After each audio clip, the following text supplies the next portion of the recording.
Hello, I'm live and my name is Rebel88A. And today I will be making a stream focused on New Year's Eve. So, looking back at 2022, looking forward to some of the news items um, that might happen, and um, yeah, staying being live until midnight.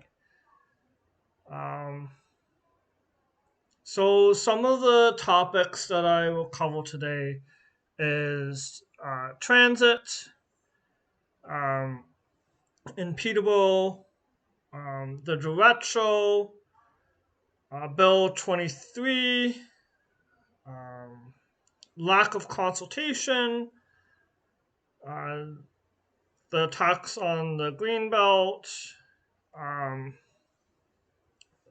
Dave Smith misleading photos, the plastic ban, um, small nuclear reactors, and other news items as well.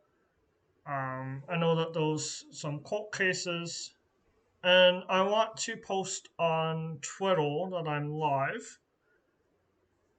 So I will go on break for a second,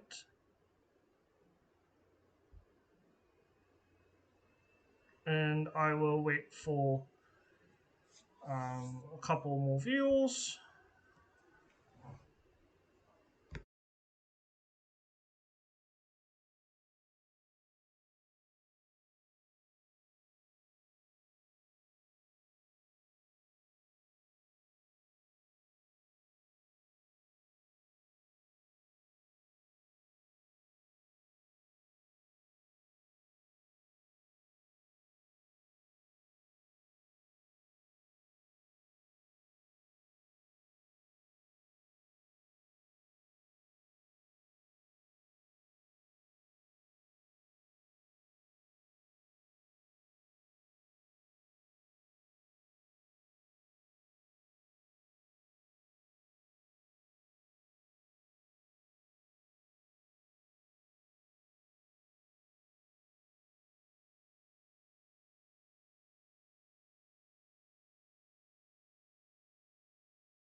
Okay, so I see one person has joined. Um, so thank you for joining my stream. I hope that you have a good New Year's Eve, wherever you all, and a good 2023 ahead. Um, yeah, so today there's no transit past uh, 7:30 in the city of Peterborough. There was an article called "Driver Shortage Halts New Year's Eve Bus Service in Peterborough," and there's free parking for the entire month.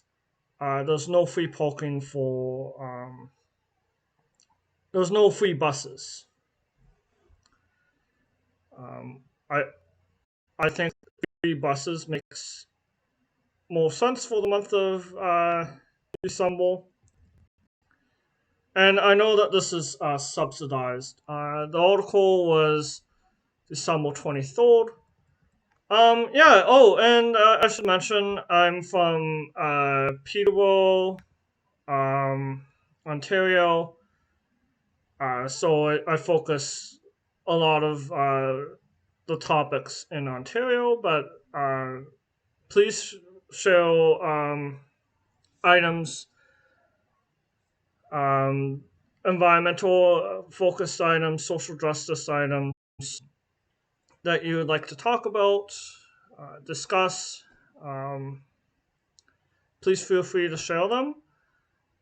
Um, I'm interested in learning more as well. Yeah, so there's no transit, um, and there hasn't been transit on New Year's Eve in 2020 or 2021 due to the pandemic. This year was set to return.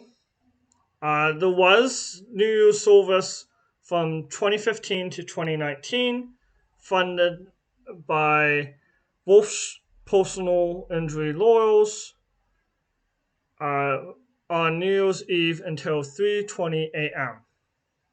And this was free transit. Um, and This article is from the Examiner, who checked about a dozen mid-sized Ontario cities and found just one other municipal bus service, Niagara Transit, will not have buses at well, Colbert's end bus service at 7 p.m. on New Year's. The article says that Guelph Transit is free until 2:30 a.m. Barrie Transit is running buses to 3 a.m. and free buses at 5 p.m. Bradford Transit service until 1 a.m. Free beginning at 9 p.m. Grand River Transit Kitchener Waterloo service to 1 a.m. St. Catharines Transit service to 1:45 a.m. Kingston Transit regular Saturday schedule means some routes to 11:40. I think transit should extend beyond 11:40. Dome Regions Transit regular overnight service with buses free beginning at 7 p.m. Sudbury service until 2 p.m. free after 10. Sault Ste. Marie service to 11:15. Timmins Transit regular Saturday service, some routes to 11:20. Aurelia Transit buses for free until 1:45 a.m. And this is sponsored by Tim Hortons. Tim Hortons is across Canada, so I think it should be. It's odd that they're sponsoring one municipality. And and then Peterborough will be holding New Year's Eve parties. Um,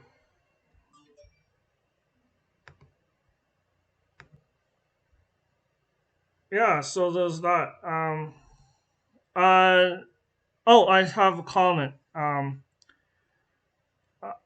From Action Replay 73.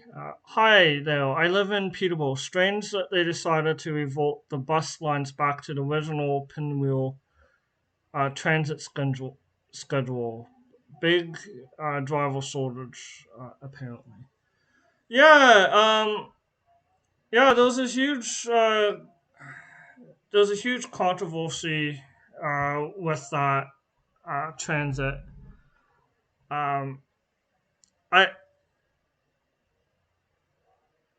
Yeah, they did a study saying that there would be overcrowding at the terminal, and People complained about the lack of consultation when they switched the bus routes back in 2020, but 2021 they made it official. Um, but the council didn't consult, chose not to consult again, instead relying on what they hold at the door, which you're not going to hear from everybody at the door. I don't think when you're running for office. And they didn't consult with the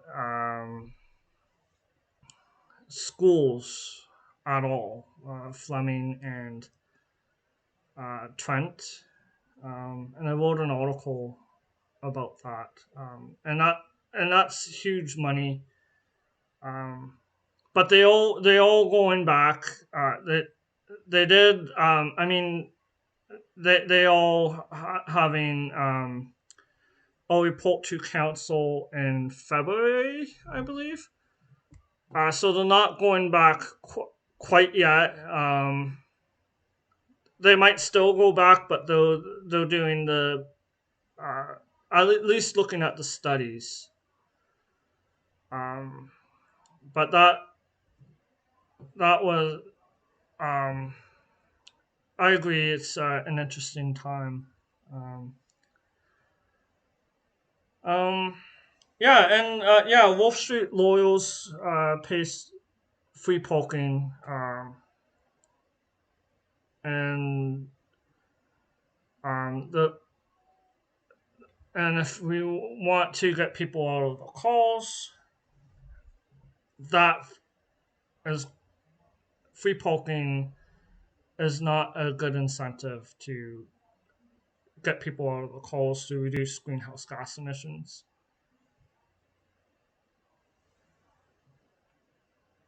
Yeah, yeah, I do get that. It does um, I assume by Pinwheel, the hub and spoke system.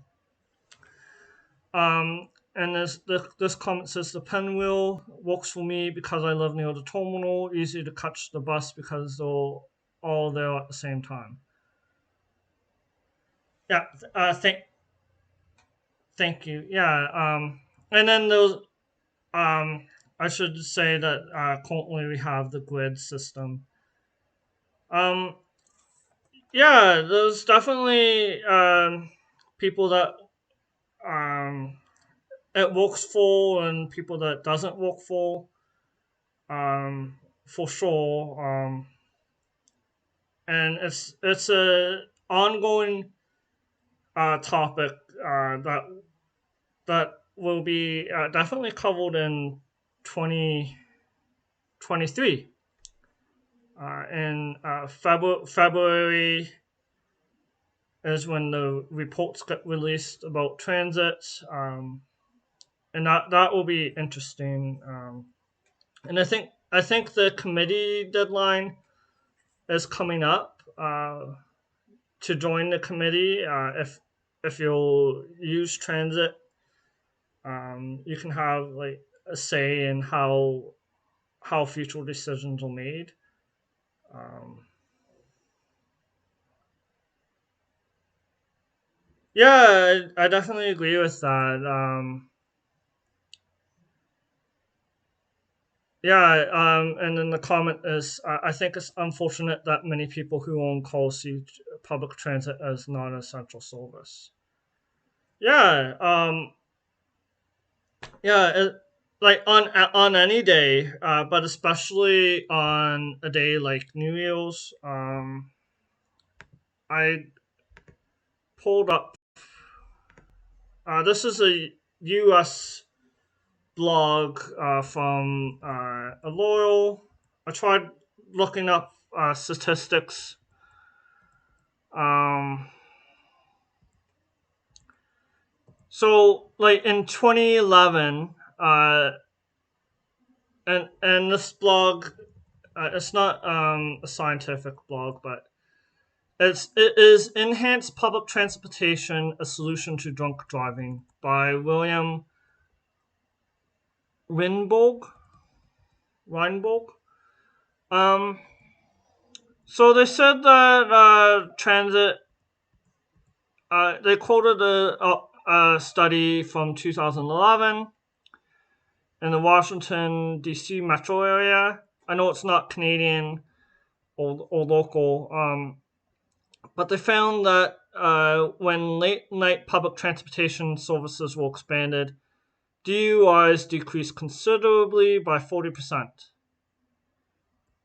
Um, and then they even mentioned that it would work in suburban areas as well. Um, it would be less effective. And then this is a more. This looks like a more. This is a thesis. I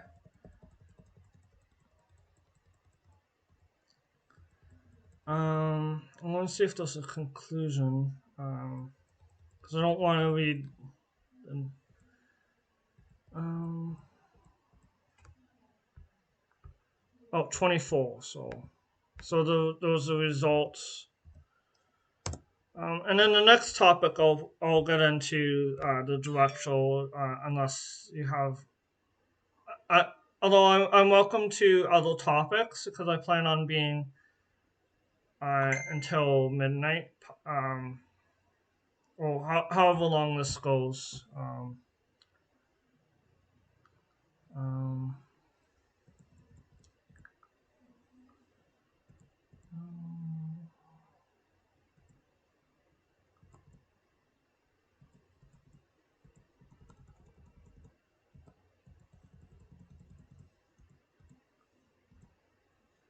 So yeah, a lot of people agree that light rail reduces the frequency of drunk driving among students. Um, and then like 457 versus 91 disagreeing. Um,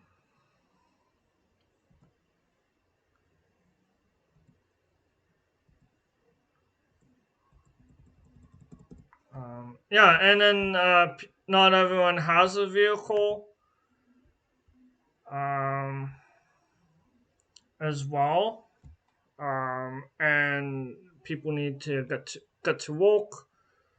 If you don't have a job, um, if you don't have any money, um, you can't afford a car, then it's hard to get to jobs. So yeah, I definitely agree with your statement. Um,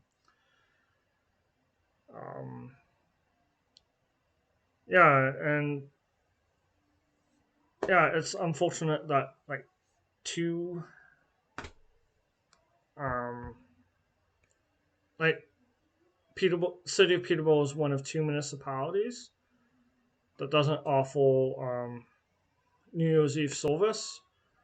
I know that some of the other municipalities didn't go past midnight, but um, let's see.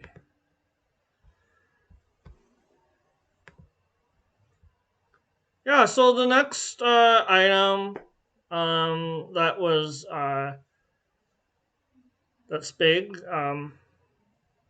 is the derecho storm back in May, and it made the top 10 weather events in 2022, ranked by Environment Canada.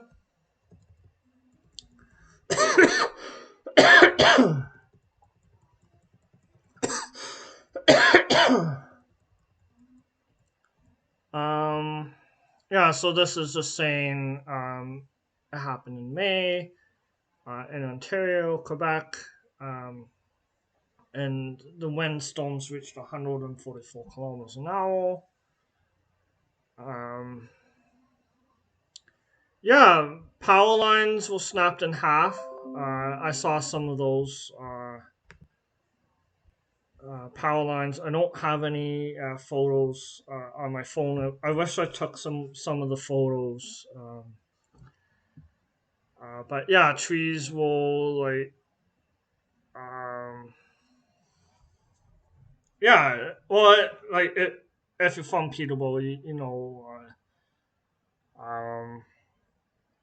all what happened. Uh, yeah, it definitely showed a vulnerability to climate change. Um, what extreme weather events that are worsened by climate change. Um, and the risk to our infrastructure. What I found very concerning was the lack of um, radio. Um, I yes, it's crazy how long the power is out for some people. Yeah, I think I saw like it was out 2 days for myself, but like I think some people were out for two weeks, even longer. And then um, yeah, I found like the radio. It was so bad that the radio stations, some of them weren't even operating. I think I I mostly listen to like Trent Radio for local news. But that was out, and I think some other radio stations were out at least one point during the storm. Um, eh, but I was able to find uh, and find areas to charge phones, and I know where to go if there was an event next time. Um, and transit was still operating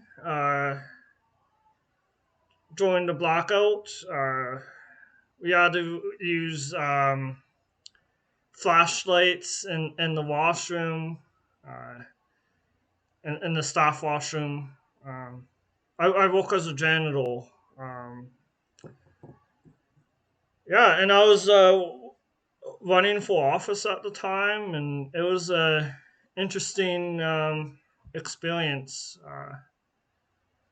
Um, but yeah, I definitely would not. Uh, I definitely don't want to skip the retro because it's one of the top events in Peterborough. And then in terms of like the environment, I would argue that I don't um, I don't know if I have anything set up. I'll see if something's in Peterborough Courts. But the next story is um,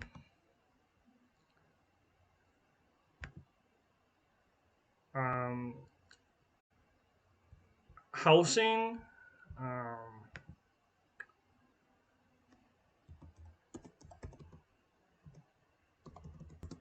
and unhoused. Um, um,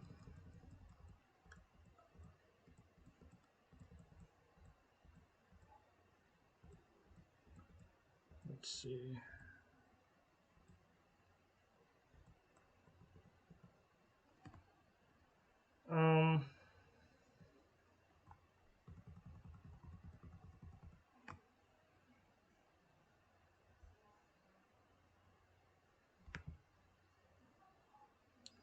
Yeah, so yeah, there was an article about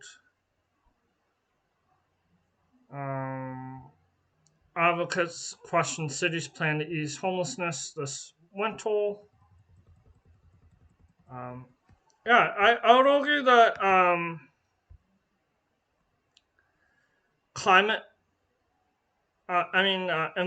environment and homelessness are related. I made previous videos on this topic.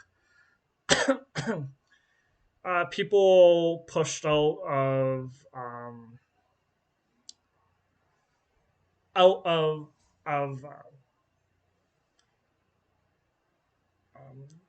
tents, criminalized for being homeless, and then they were pushed into increasingly contaminated sites where they have low, um, they have increased health impacts, low quality of life, uh, because they keep being pushed around, evicted from where they are, and their items constantly get stolen um, from um, city locals. Those they continuously have to obtain more items, survival items, um, continuously get exposed to contaminated sites. Uh, if people are not able to go into um, the shelter, or if they're being pushed out of the parks into less visible locations, so they don't get evicted. Um, yeah, so I would argue that that's an environmental justice issue, and there's going to be um, a report in the new year by Jeff Leo. I mean, not by Jeff Leo, by staff, mailed, Jeff Leo being the mail. Um, on in I think February, uh, but that is too late for a lot of people. Court council rejected a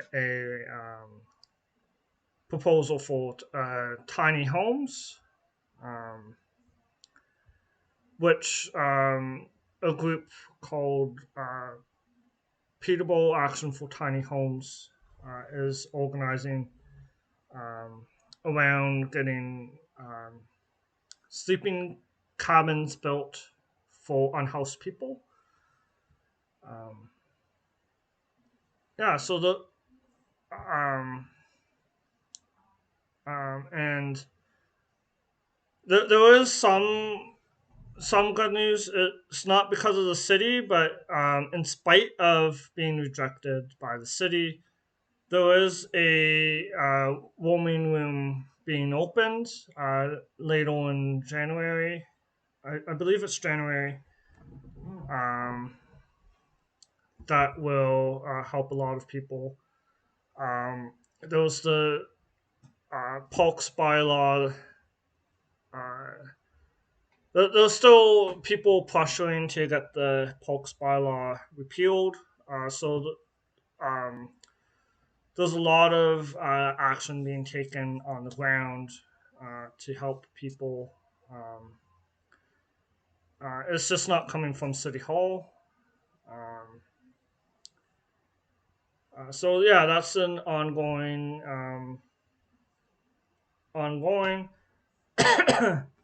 Another ongoing news item from 2022 uh,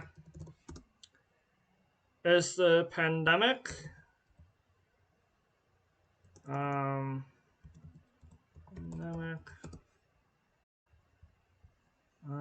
let's see. Oh yeah. Uh, um. So this isn't like good news. I'm gonna try to find good news. Some good news. Some bad news. But I don't want to sugarcoat things, but I don't want to be doom and gloom either. Um, so think the pandemic is over. Guess again, year and figures show COVID-19 tied to more deaths in 2022. Um, so um, um, this is an article based in Manitoba, um, from the CBC, and it was posted today. And then it says deaths outpace those connected with pandemic in 2020 or 2021. Um, and this is based in Manitoba, so necessarily it's not necessarily transferable to Ontario equally. Um, and it says more people died in 2022 either from COVID 19 or in association with the disease in this province, Manitoba, than during each of the first 2 years of the pandemic.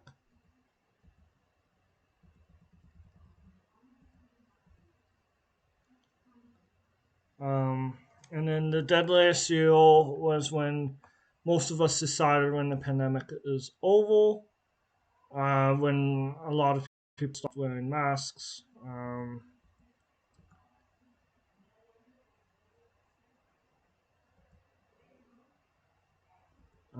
And then there's a quote: I think that most people on the street, if they don't have a reason to be following the data and headlines very closely, would say, yeah, the pandemic is over.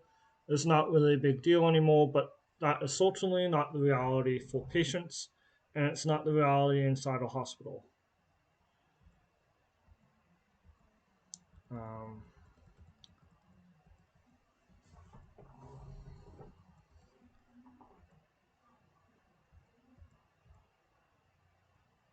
Canada has not done enough to promote the benefits of ventilating buildings, wearing masks, and keeping up to date with vaccine boosters. um,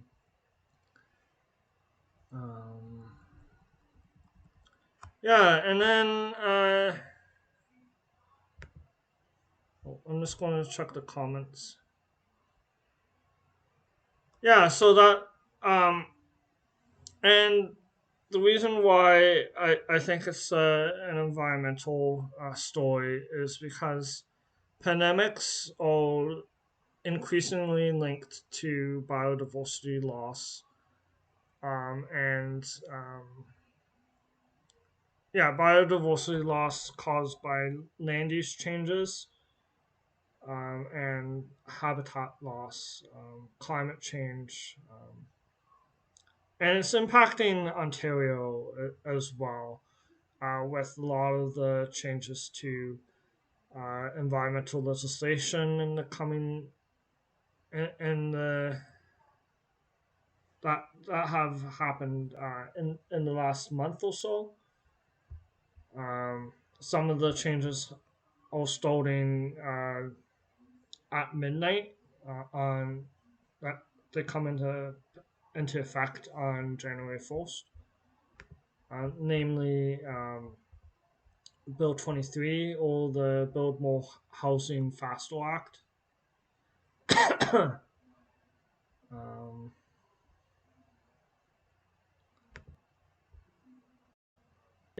I could go into Bill 23, the Green Belt. Those are provincial issues. Um,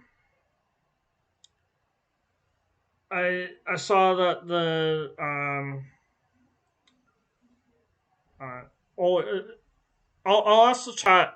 Do you have any topic suggestions that you think uh, either was good in terms of environment, social justice issues, uh, bad, bad, or um, yeah. So I'll just.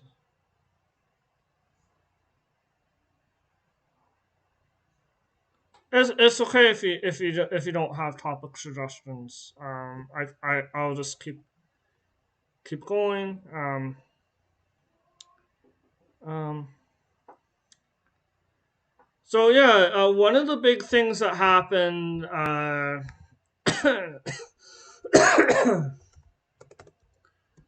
this year was the plastic ban,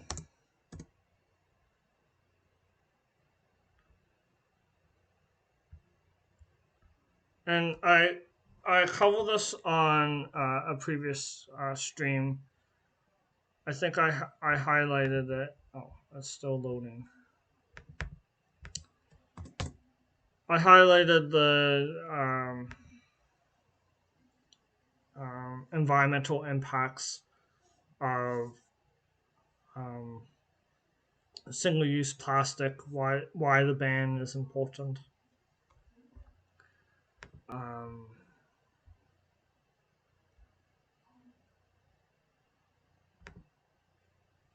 there's scientific evidence for a ban being needed. So there was a news release from December 17th, 2022, that said um, the Minister Stephen Gilbert, Minister of Environment and Climate Change, and Minister of Health. And John Yves Duclos, Minister of Health, and Joyce Moy, Minister of Fisheries, Oceans, and the Canadian Coast Guard. They announced Canada's ban on harmful single-use plastics, um, the manufacture and import for sale of single-use plastics, checkout bags, cutlery, food serviceware made from or containing problematic plastics that are hard to recycle, store sticks, and straws, and then they have buckets with some exceptions. And then uh, ban on wind carriers will come into force in 2023. Um, and this was like a couple years in the making. This was actually delayed a few years because of the pandemic. Um, um, so it'll be. Oh, where am I? It'll be interesting to um, see this play out. I know that there has been also negative impacts from this decision. Like people have too many reusable bags. Some of the stores are accepting bags for recycling or reuse. I think that they should have policies around that. And then there's like the risk of non-plastic alternatives replacing single-use items and having a similar impact on wildlife. Um, but I think overall this is a good step in the right direction. So this is one of the items I think is a win for wildlife. A win. Um, it might be slower than what I would like, um, but thus single-use plastic it is good in my opinion. Um, yeah, so I will go on break to use the washroom. I'll be back in a minute. Um, I don't have any. Oh, I guess I could. I have my YouTube.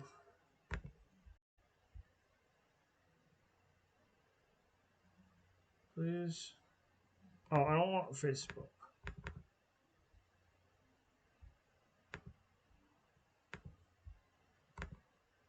Um. So while I take a break, I could set my one of my YouTube videos up. Um.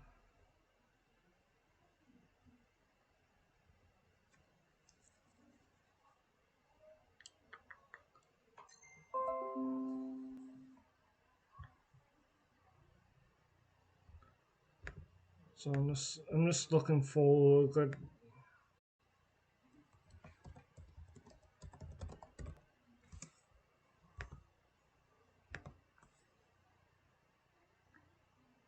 Um,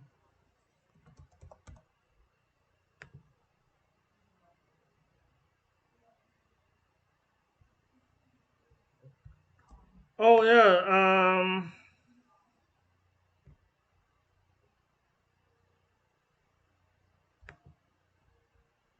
So this is a long one. So I'll just play it while I'm on break.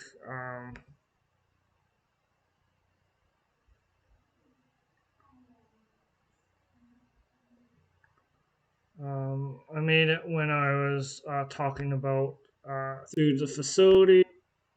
Was 8 billion people on Earth. So that's a major global story. And then there's some other information that might be a little bit out of date.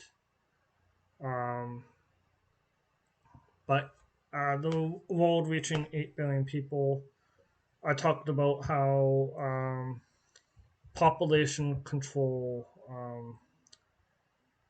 can be misguided in this. So I'll play it during the break. And I'll find other solo videos. Trent Radio. Or if you're watching live, you might be watching this I guess on I should Twitch. Check to see if I have the volume. Yeah, I do have the volume. Yeah, so I'll be back.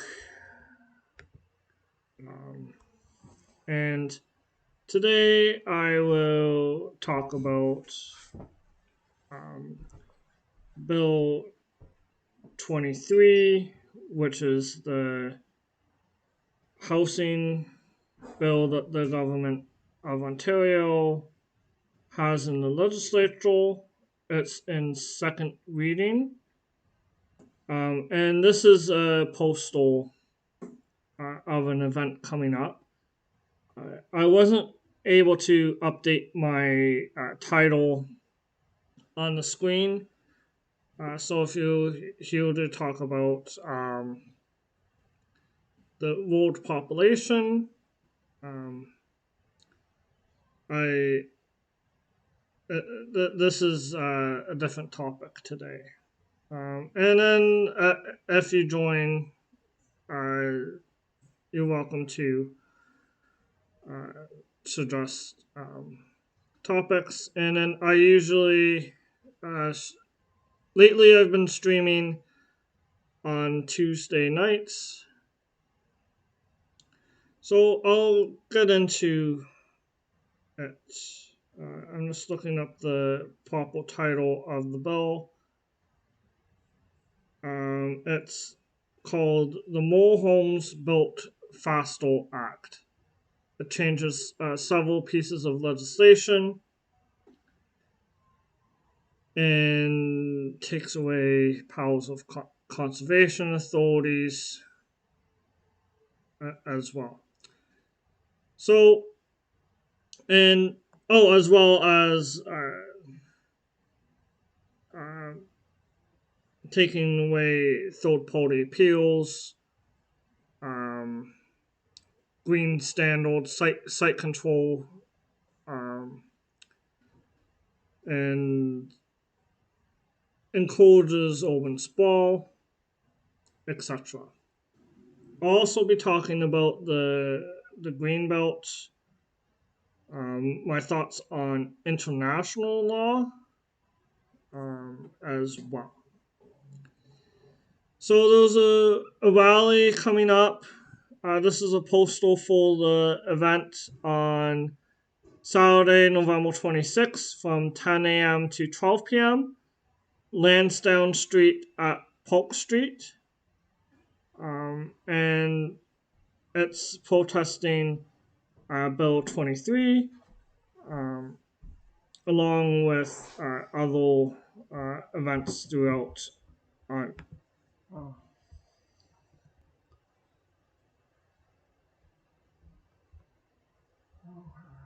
yeah, so I don't know where it was when I started talking about population, but yeah,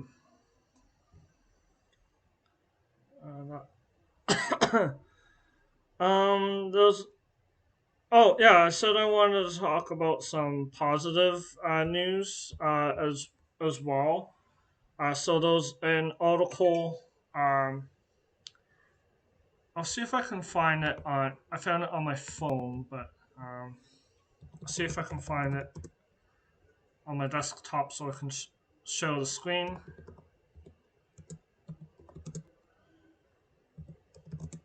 Oh, positive.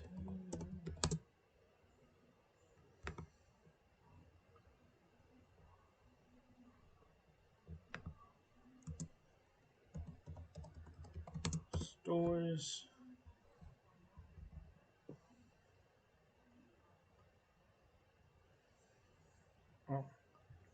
Oh, here are all the positive from 2022.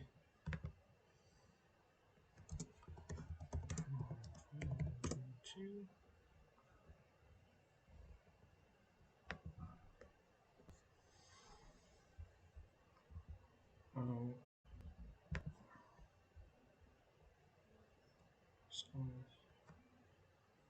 um, so yeah, uh, I'm sure that this isn't like all the positive stories. So this is called "Here Are All the Positive Climate Stories from 2022" by Jack Cummings uh, in Vice News. Um, Renewables are set to be produce more energy than coal in the U.S. Um, Brazil's president, known as Lula, pledged to end deforestation in the Amazon. Um, and the policies could cut deforestation in the Amazon by 89% over the next decade. Um,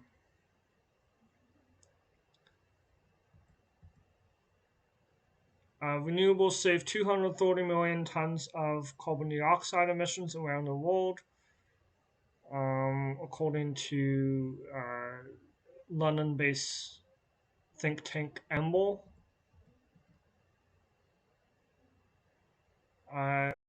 Great Barrier Reef showed signs of coal recovery in 36 years. Still vulnerable, but it's showing signs of um,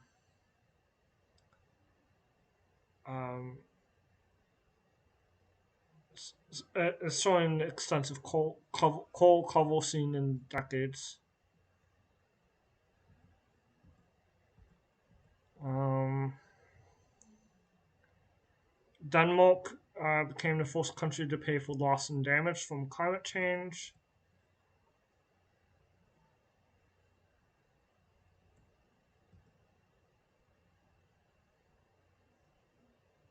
There was a breakthrough which found a way to store solar energy for up to 18 years.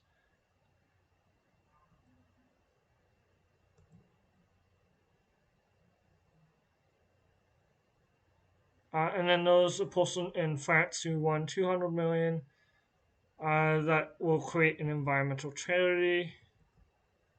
So those are some of the more positive news stories uh, from this year. Um, let's see.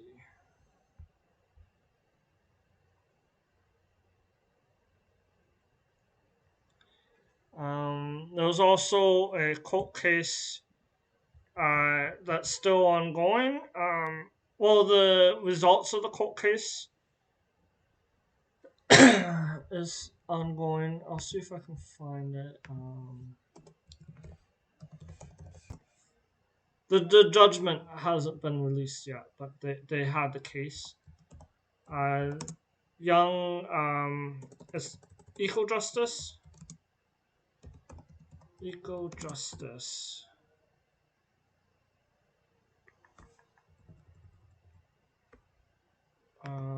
Eco Justice, and I think it was 6 or 7 youth. Um, it took the Ontario government to court. Oh, it's just loading. Okay. Um,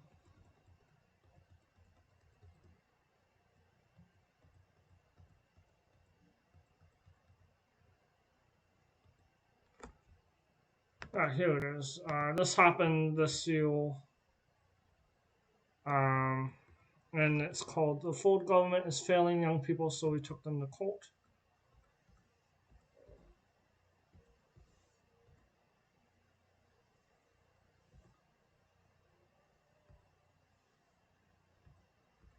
And then this article is explaining why they're being taken to court.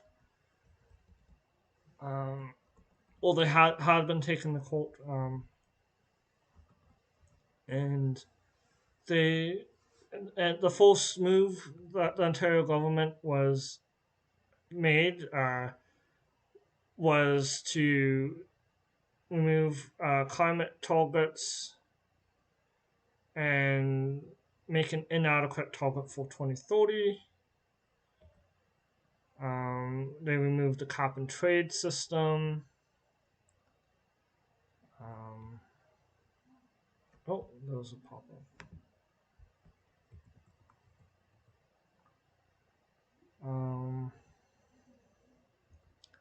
And the case was launched in 2019.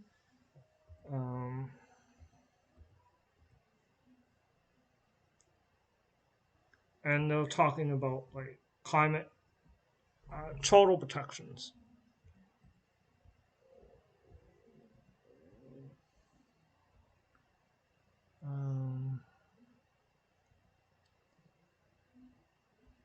And so hopefully they win the case. If they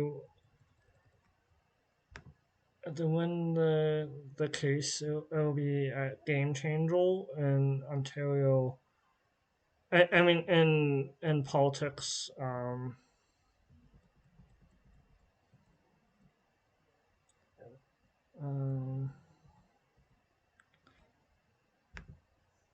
and the case is called Matro et al. Mathu all, and then it all. Because those 7. And then they had a climate rally back in September. And then they talk about the applicants. Then those related posts.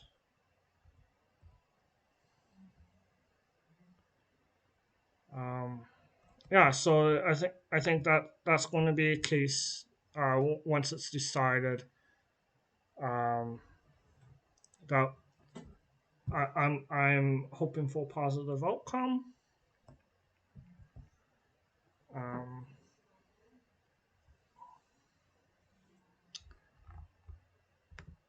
let's see. Oh yes, I meant to look at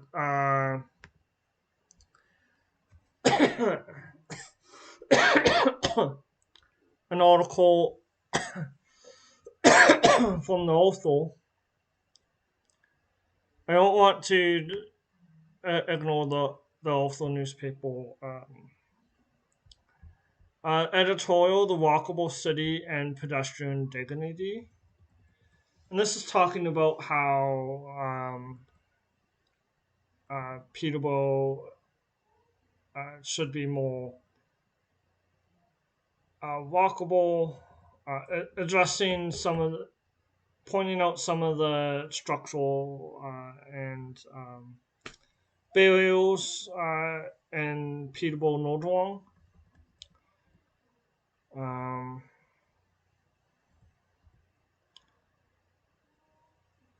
like continued urban sprawl. And that's one of the problems related to Bill 23. Um,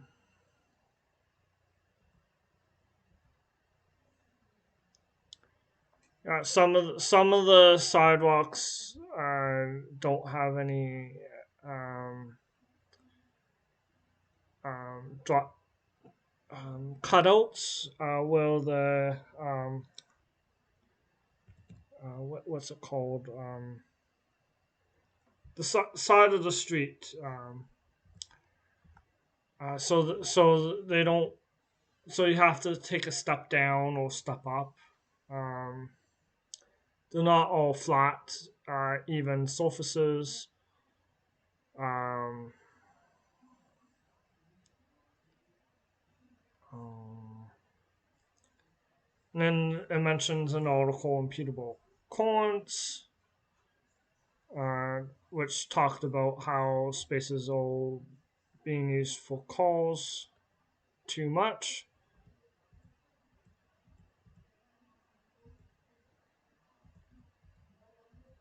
Um,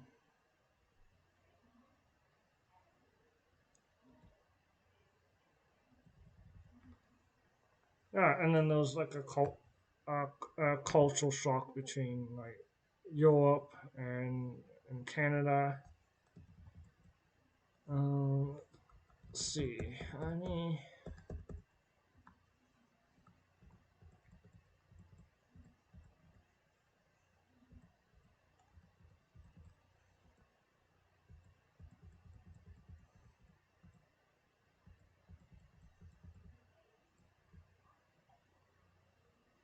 I'll look at news. Oh, maybe this is the same.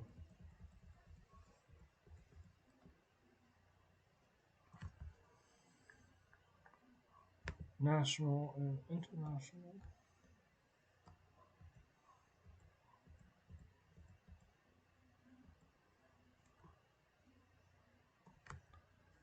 Um,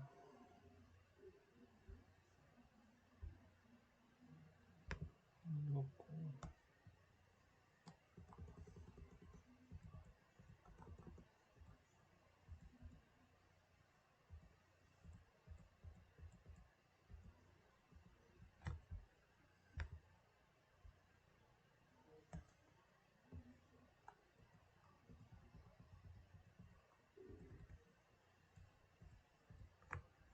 Okay, so I don't see stores that pop up. Oh, I'm still in 2022.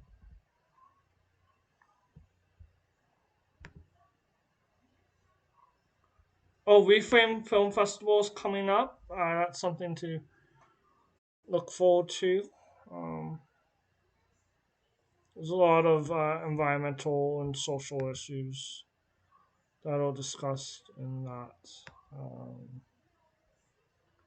I'm going into 2022, 2021. Um,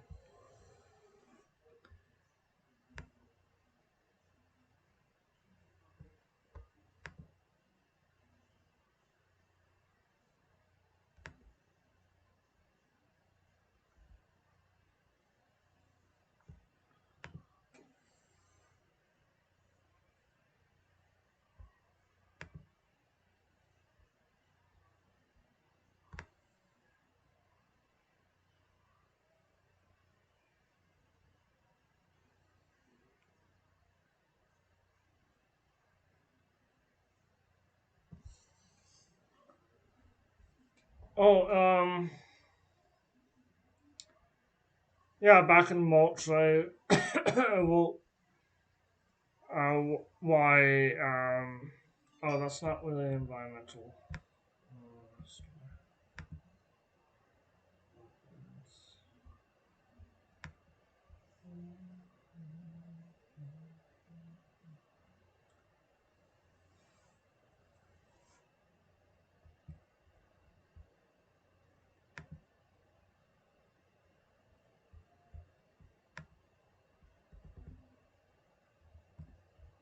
Uh, But I will be going into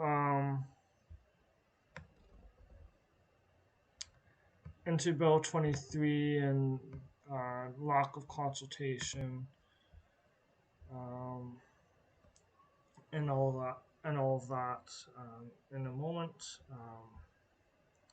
I just want to get a glass of water.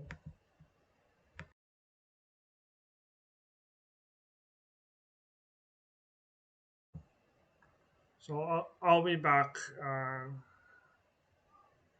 soon.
Okay, so I am back.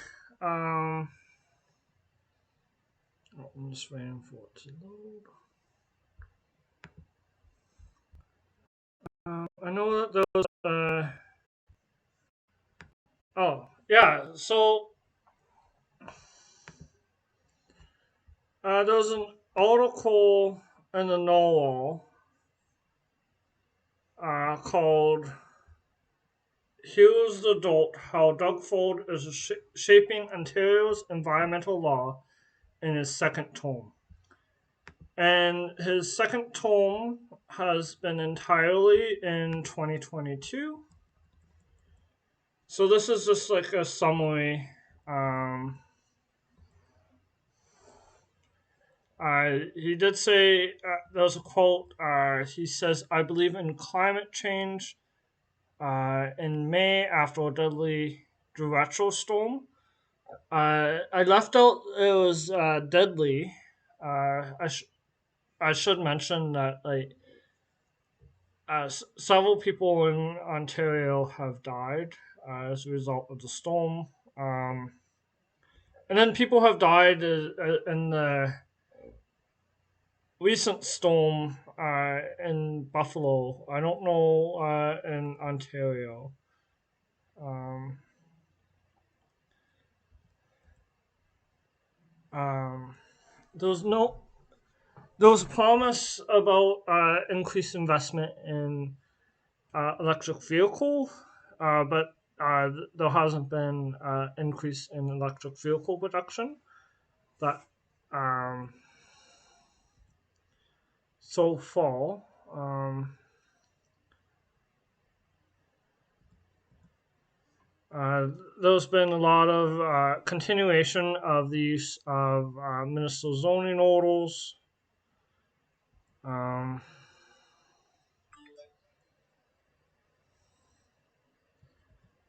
um, One of the biggest things is the More Homes Built Faster Act, otherwise known as Bill 23. Um, and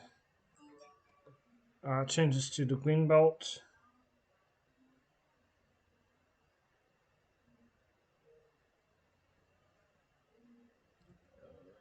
Um,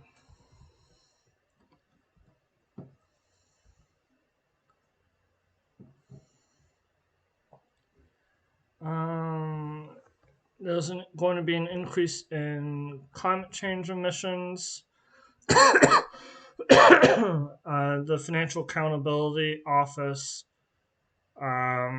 estimated that inaction on climate change will cost several billions, several hundred billions. Um, those impact on conservation authorities. And then there's no consultation on. There's no um, inadequate consultation with the public. Um,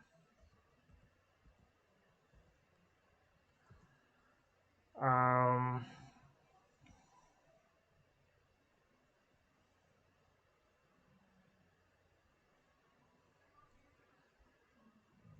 the consultants, the Auditor General found that the consultants are failing to consider expert opinions while neglecting to fully explain uh, potential environmental implications of proposed legislative or policy changes, or how public consultation affected decision making.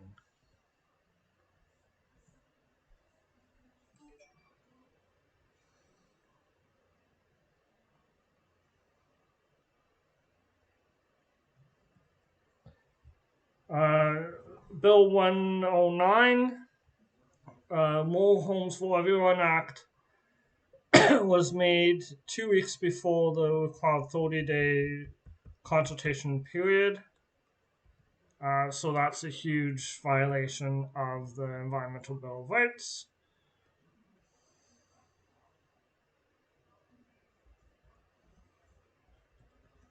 some of the environmental Bill of Rights. Uh, oh, am I still in Twitch? Oh, did I lose Twitch? Hopefully I'm still here. Oh, I'm still here. Okay. Um,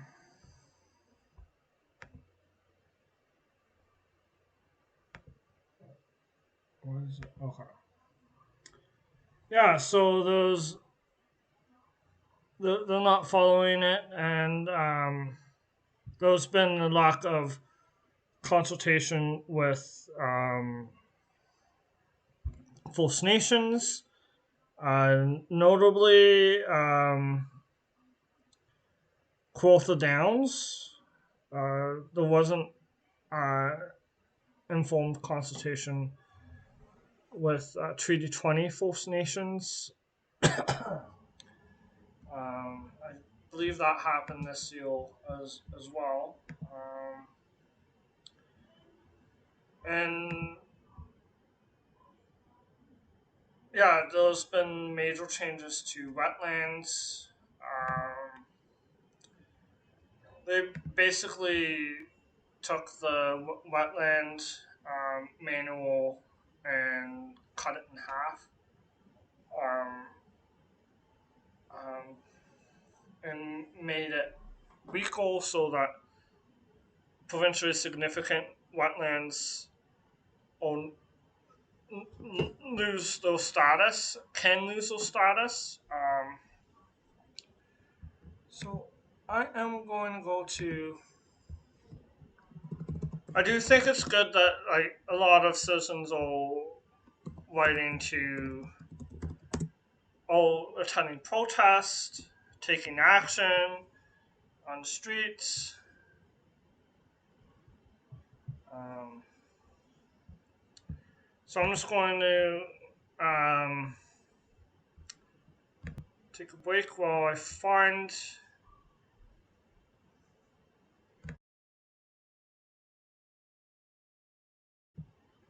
While I find what I'm looking for.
Oh yes, I will say um, municipal elections. I forgot to mention municipal elections. There are a lot of environmentally minded council candidates that won elections across Ontario. So that's something that was a positive result in um, Ontario politics. At the municipal level, unfortunately, a lot of the powers of council are being taken away. But I'm going to go to that. Environmental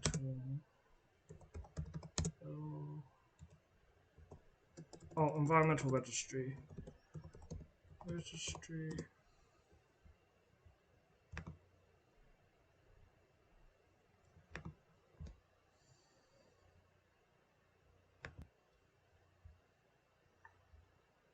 So what I'm looking for is the decision that was made in regarding the green belt in Bill 23.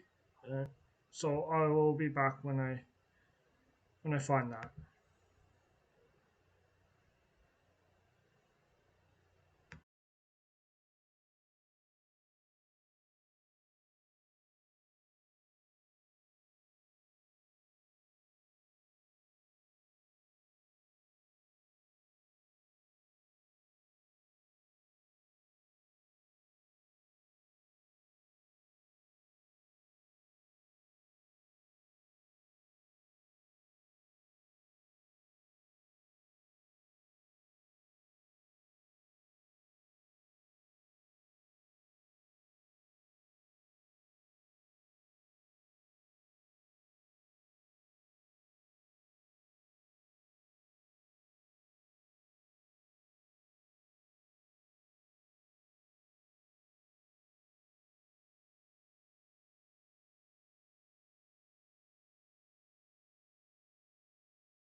Okay, so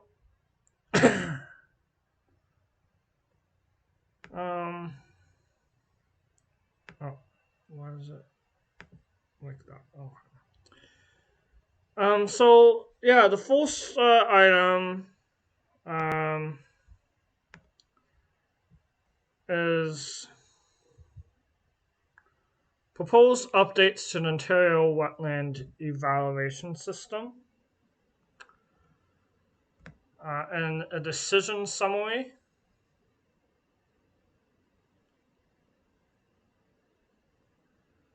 Um, and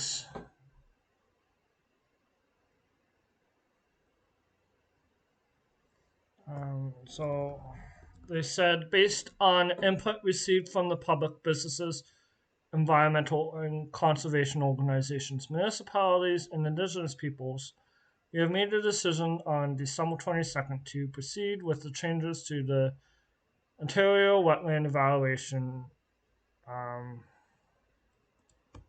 OWS Ontario Wetland Evaluation System as originally proposed. The changes made include and come into effect on January 1st, 2023, the addition of new guidance related to re-evaluation of wetlands and updates to mapping of evaluated wetland boundaries, changes made to recognize the professional opinion of wetland evaluators and the role of local decision making, other housekeeping edits to ensure consistency with the above changes throughout the manual. And then they made some clarification. The evaluation would be considered final once the trained evaluator attests that they have undertaken an evaluation in accordance with OWES. Um, so that wasn't clear in the changes, but I don't understand why they would allow why they don't believe previous evaluations were not final because they were also under the Ontario Wetland Evaluation System. So that doesn't make any sense.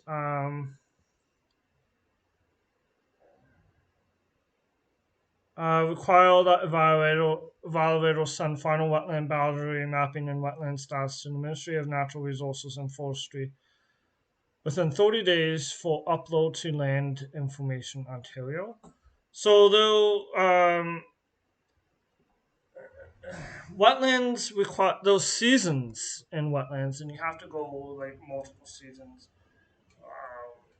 to get an accurate picture for wetlands. So that 30 days doesn't make sense to me. Require evaluators to notify wetlands owners that a wetland evaluation is being conducted on the property.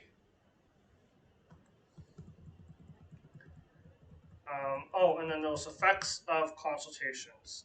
Those 14,848 comments received. Um, Majority uh, of comments from the public, environmental and conservation organizations, academic, scientific community, indigenous communities, and municipalities expressed concerns that changes that will perceived to be reducing wetland protection. So the majority, and they didn't make any changes to the proposal. And then the majority of commonwealths expressed concern about removing the oversight role with respect to wetland evaluation and capacity issues for local planning authorities. However, some comments were supportive of the proposed change, but not the majority. The response to changes made better recognized the professional opinion of wetland evaluators. So they're just sticking with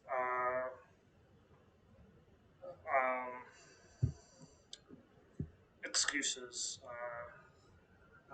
guidance related to reevaluation of wetlands. Majority of commoners expressed concern about losing the ability to complex wetlands and no longer applying points to the presence of endangered and threatened species in the wetland. Although some commoners, okay,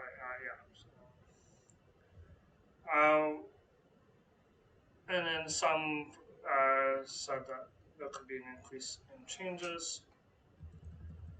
So they're making excuses, but not changing anything as a result of comments. I don't believe that they listen to comments,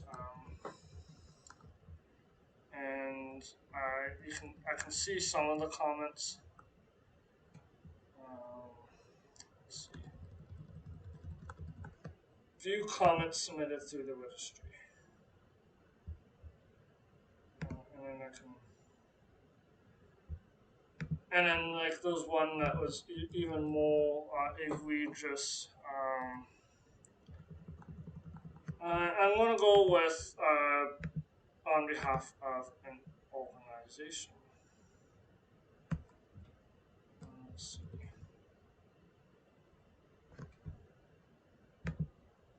So I'm just gonna go with like five, like just a couple. So comment number 65330, 8 Trees Inc. Um,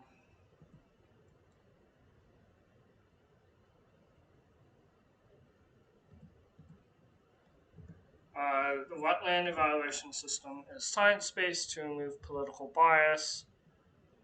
Significance based upon wetland functions, including how they protect lands from flooding, erosion, climate change, water quality, habitat, forestry, fisheries, and rare species. To remove any one of these functions from the evaluation system would bias the outcome politically and set the environmental planning backward 40 years. The OWES system has changed over the years. Originally, there were 7 categories of significance, the first being the highest level of significance and included wetlands like uh, Rainfleet Bog, Point, Peely, Long. Yeah, these are just lists of wetlands.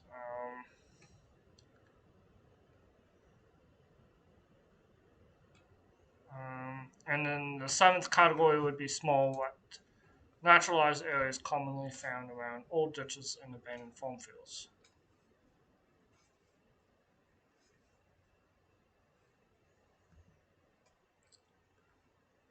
Um,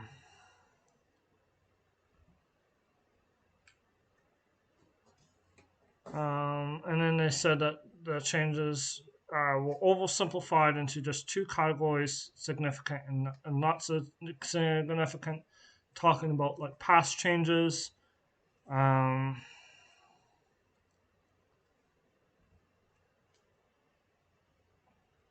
um,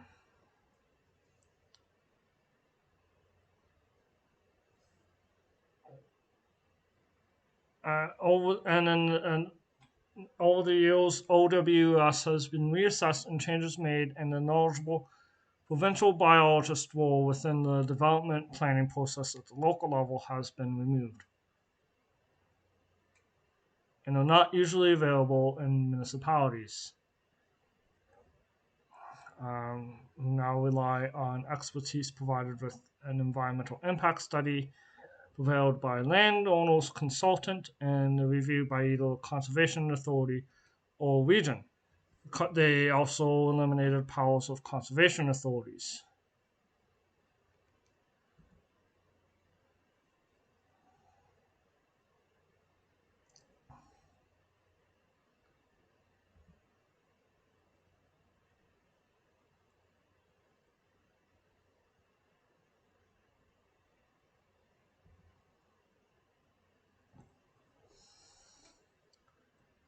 Um,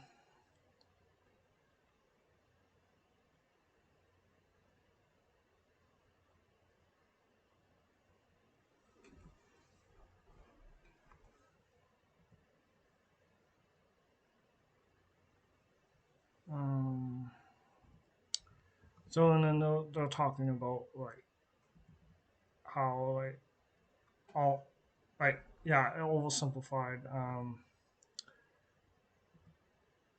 and then at the end, please do not make a science-based process the scapegoat for the housing crisis. So that's one.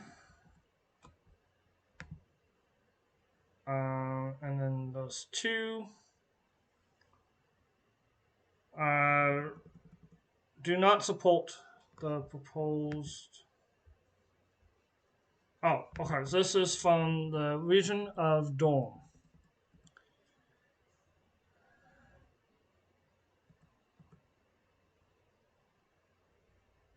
Okay. And then this is saying the proposed changes would see. Oh, I'm just going to see the comments after each one. Um, So this is saying the proposed changes would see wetland evaluation or reevaluation complete once it has been received by a decision maker addressing land use planning and development or resource management matters as opposed to ecologists, biologists, and other natural heritage experts who should be providing oversight. So they're not looking at biologists. Um, um, the proposed changes to classification of wetland complexes in Dome region, including Duffin's Creek, Colrethos Creek, Line Marsh, Second Marsh, and Black Fall, would result in a piecemeal approach that could reduce the separation distances between wetland and development areas or remove small features in their entirety. This undermines the critical role of these areas play. Um, in the wider natural system. Um,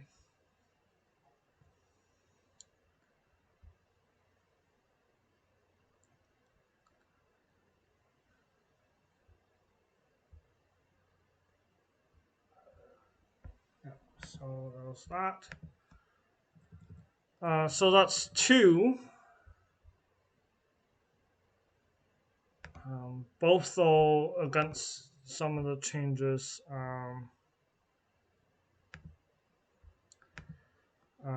City of St. Catharines.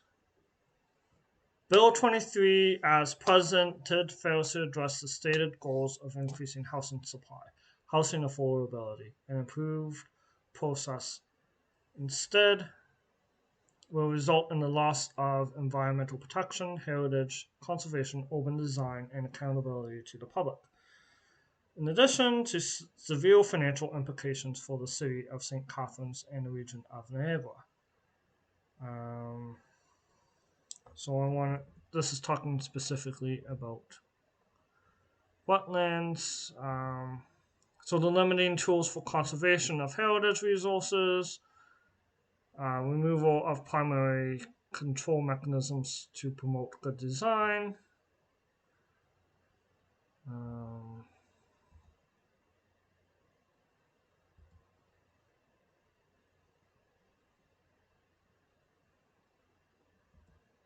okay, so they're not specific. It's not really specific to the wetlands, but there's some mentioned. Um, there's the Thunder Bay Field Naturalist. So 1, 2, 3, 4.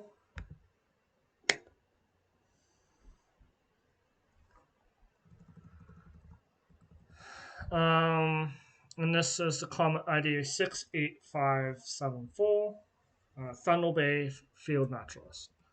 Overall, we find numerous changes to this manual will weaken the professional discretion of certified wetland evaluators for both southern and northern Ontario versions and their ability to perform accessible, comprehensive, and fair assessment. As a consequence of downloading the notification to effective landowners of any given evaluation result solely onto evaluators and numerous strikeouts of the Ministry of Natural Resources and Forestry as a reviewer and custodians of expertise will potentially result in untoward pressures on individual evaluators from any landowner objecting to their findings. In extreme cases, it could be subject to an evaluator to outright intimidation. Clauses regarding reevaluations are completely retrograde and open many wetlands classification to complete incremental removal. This would appear to be the real intent of these changes and cannot be considered updates. The complete striking out of wetland files section is abhorrent, bad scientific process, and irresponsible to detrimental sound government decisions on land use. Well, I am saying, like, I am treating Dave Smith, all politicians on environmental issues. I like this quote.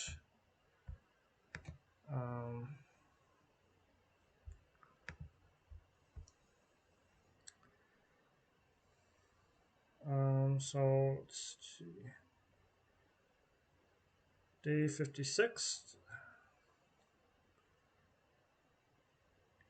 Day 56 of asking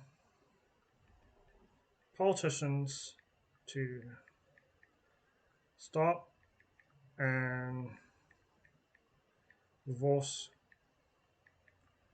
cuts to environmental law. And then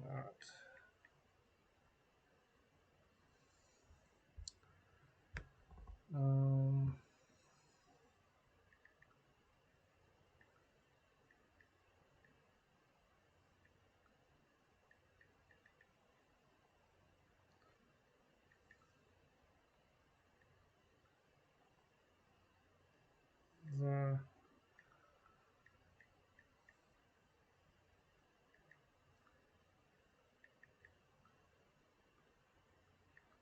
the Thunder Bay Field Natural List.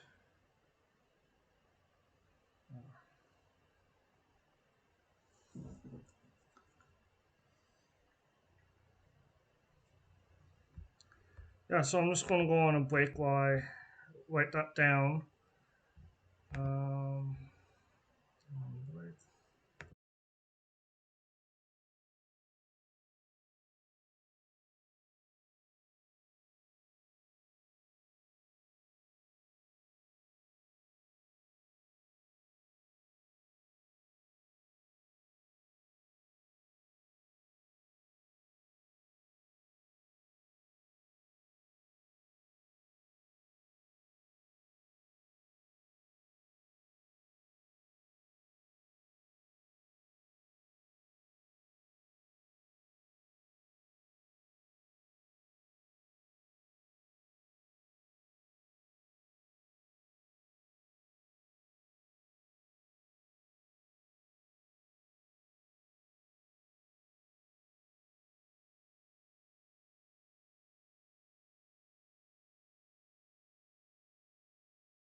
Oh yes, I'm back.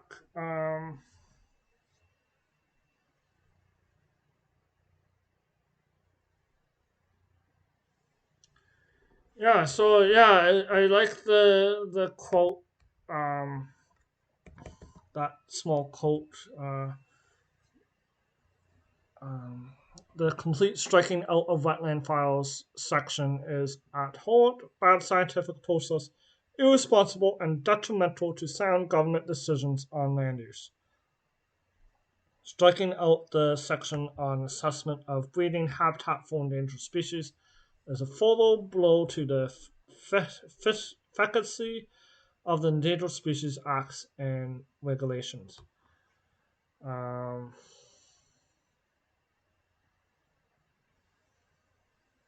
Ontario cannot afford the loss of any more wetland area.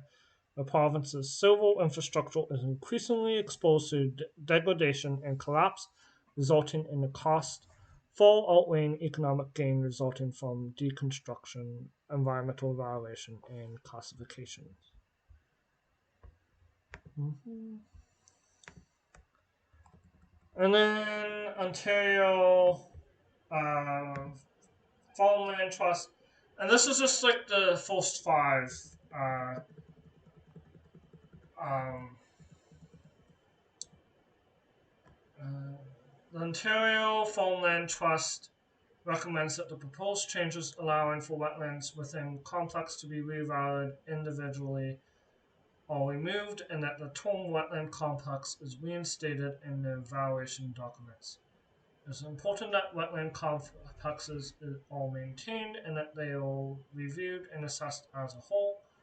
Wetlands within a specific complex are highly interconnected, hence why the term wetland complex was created and implemented in provincial land use planning policies in the first place. If one wetland complex in the complex is altered, it may affect the hydrology of other wetlands within the complex. As such, valuating wetlands individually rather than as part of a complex may not provide accurate valuation of the ecosystem. For instance, if a wetland that is part of a previously determined complex is developed due to allowances permitted by reevaluation, this may alter the hydrology of the complex, which could result in flooding of surrounding areas such as farmland. Preventing flooding in agricultural areas is key to preventing erosion, and wetland complexes play a key role in this. Um, so there's that statement which has the numbers 69329. So just in the first five, I didn't see um, anything with um, what's it called? Any support for the proposed changes. Um, and then I can look at individuals as well. First five. I might do like the first one.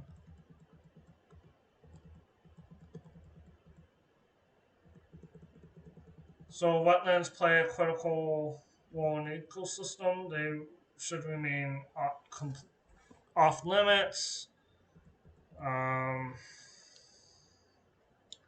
the changes to the old Ontario wetland evaluation systems are vast and inappropriate. No change in authorities should be made to the status of conservation authorities. I'm strongly against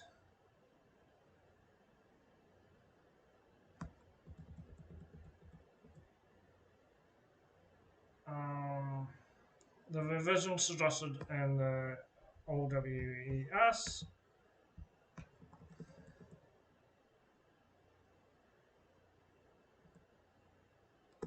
So, like, yeah, going by the first couple, um, I I probably don't have time. I don't know if I have time to go through like each one, but it's clearly showing that there's a strong support for wetland protection in Ontario just by going for looking at the first couple of comments. Um, but I want to look at something that you can do if you're a resident of Ontario. And this is like looking ahead into 2023. So, environmental bill of rights review. So,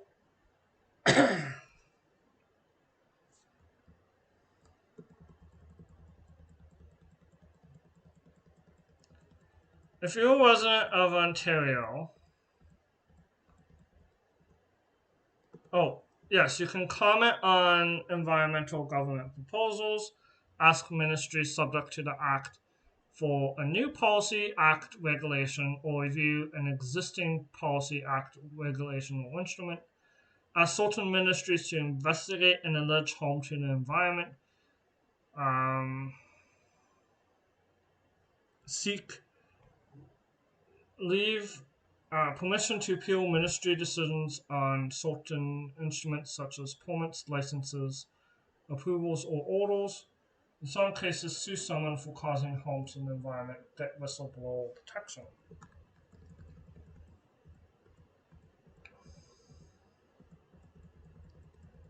So you can request a review. Um,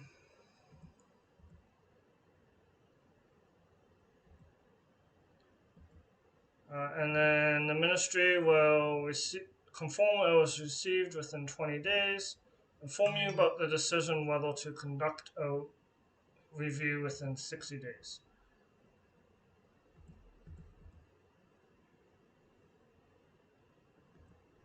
Um,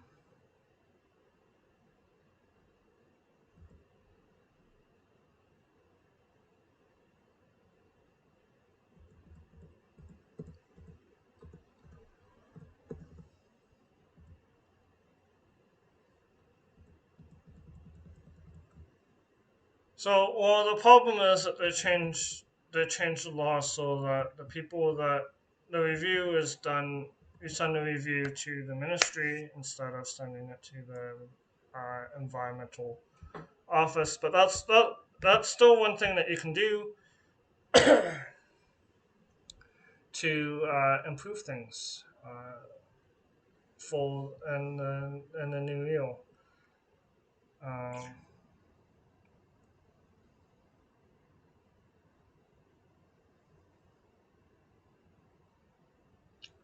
um,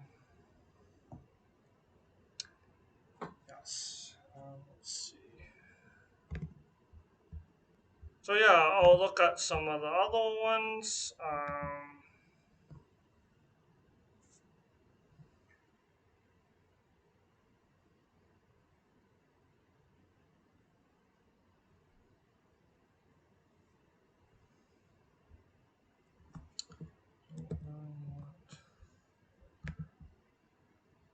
Policy Act.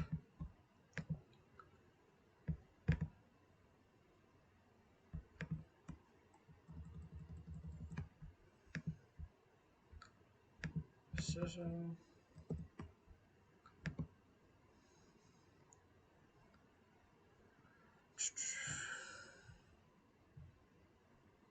Oh yeah, I guess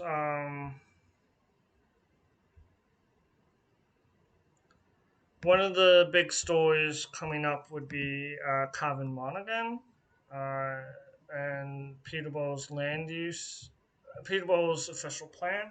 Peterborough hasn't had an official plan um, approved, and some politicians want um, the official plan um, to expand into Carbon Monaghan, even though the official plan didn't allow it. Um, it and so there'll be increased urban sprawl. Um, So that's something. Uh, yeah, there was a story about nuclear and environmental protections, environmental review process not applying to small modular reactors. Um, the environmental assessment process, and that is in New Brunswick. So I think that is a troubling news story, and that's at the federal level. Um,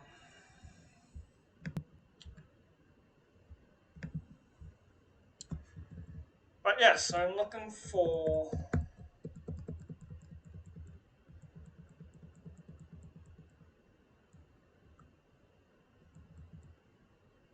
more of the.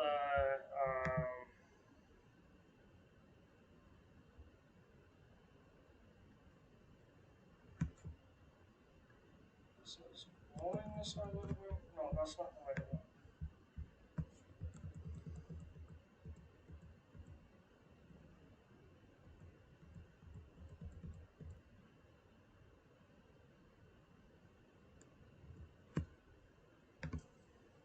So this one, I think it's this one. Let's see.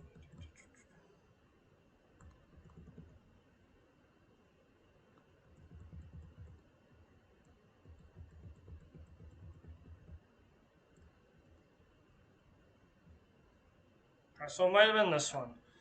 Um, so decision on proposed amendments to the Greenbelt area boundary regulation. And this has the registry number of 019-6217. Um, and um, this is like where the government wants to um, take away some of the Greenbelt land and replace it somewhere else. Um, and some of these areas will developers bought the land knowing that the land would not be um, would be protected, and they sat on the land for years and years. Well, most of the developers, anyways. Some of them bought it like uh, this year, and then there was concern that there was like some tip off. So that's a scandal that might happen in 2023. There was request for investigation. So there's um, almost 2,000 comments through the registry and almost 18,000 by email. Summary of comments. Uh, there was strong support for continued greenbelt protections and broad opposition to any removal or redesignation of lands under the Greenbelt Plan. Numerous submissions asserted that the proposal is contrary to the vision and goals of the Greenbelt Plan and requested a full withdrawal of the proposal. All responding conservation authorities were unsupportive of this proposal. Not just one, all of them. So when all conservation authorities are against something, you should not pass it. Um,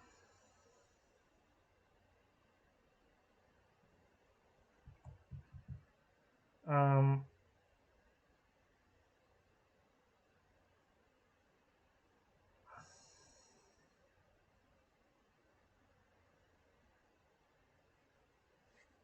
so let's see. It's a bad law. Um, responding to Responding, indigenous communities did not support the proposed removals. So indigenous communities didn't respond. No conservation authorities supported it. Directly impacted municipalities generally requested further clarification on funding and development processes, including servicing affordable housing requirements and condition on housing development and remove areas.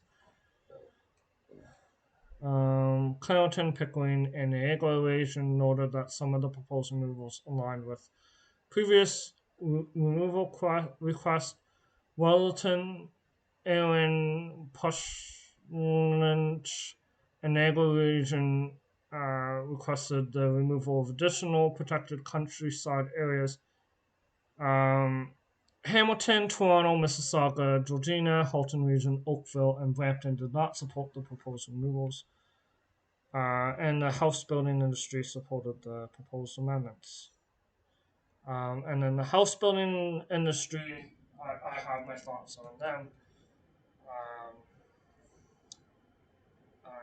but um, that might be another day.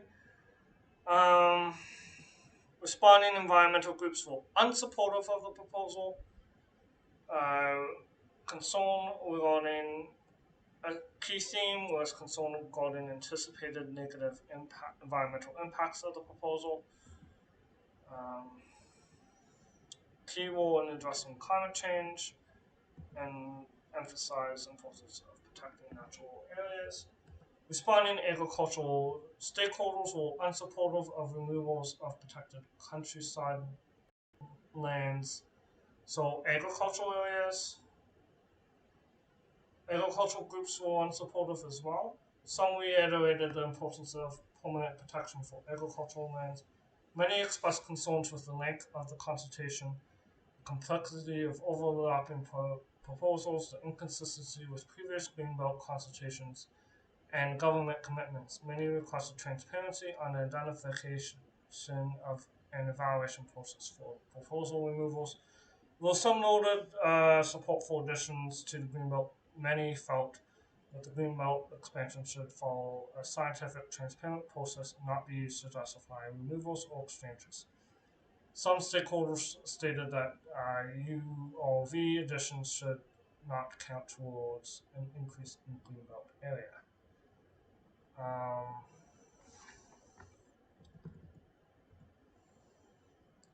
Many asserted that additional land is not required to meet Ontario's housing needs, although affordability was identified as a key priority for many. Some respondents asserted that densification in existing areas and development of explicitly affordable housing should be preferred approach to increasing housing supply. The cost of urban sprawl was key concern across a variety of stakeholders. The home building industry supported the proposal, which I disagree with. Um, so let's do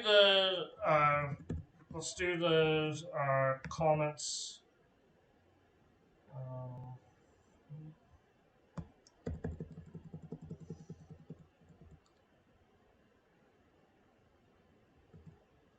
so these are I'll do individuals first, and then uh, organizations. I'll keep them separate. The, so this is an individual, and I should say like names aren't included. Uh, they're not allowed to. Um, and this is in regards to decision on proposed amendments to the Greenbelt. This has a comment number 62196. The present government was elected based on the promise that will not change any of the Greenbelt designation. Housing crisis will not be solved by allowing new sprawling mansions in the existing Greenbelt. There was enough space and existing boundaries which could be developed for entry level homes. Uh, accessible by public transportation. Adding new lands to the greenbelt will not change these facts. So that's one, two, and then I'll check the. I don't see any additional comments. But there's 2 hours left to go. The Greenbelt is in place for a reason and protects critically important agricultural land, sensitive ecosystems, and species at risk, and consist of unique and important ecological features. And then it goes on, but it ends, I and many around me are absolutely outraged at this conservative government once again going against what the majority of Ontarians have voiced. Do not touch the Greenbelt. Do not open up Greenbelt lands for development. Do not develop ridiculous offset programs. Leave the Greenbelt alone.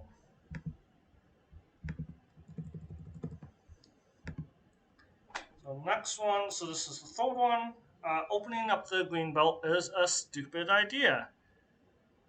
I agree with this. I agree with comment number 62243. Opening up the Greenbelt is a stupid idea. There is no infrastructure to support any new housing projects. Why not just build the new houses in downtown Coles or close to them and have transit reach them?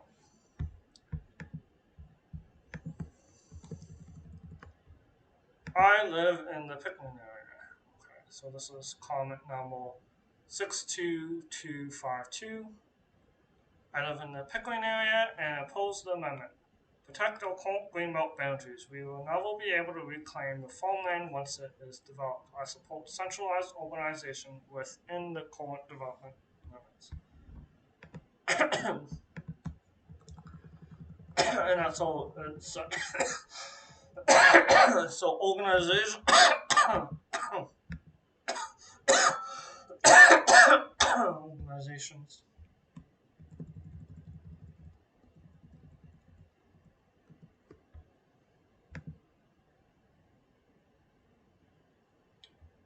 So this is the Green Horizons Group of Farms Limited.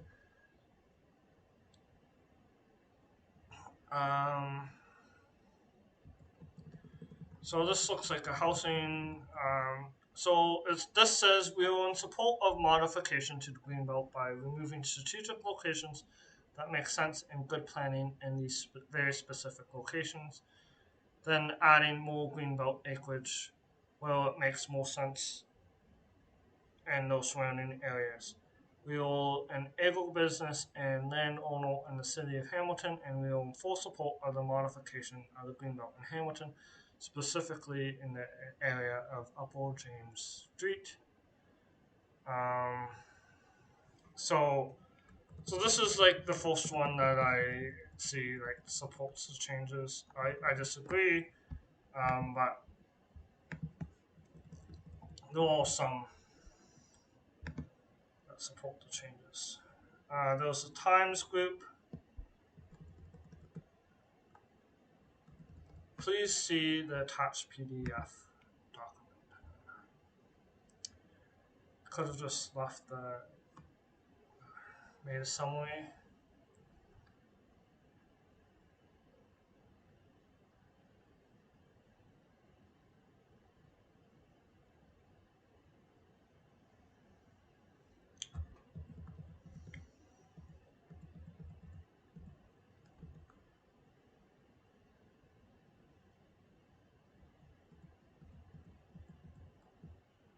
Okay, so let's see.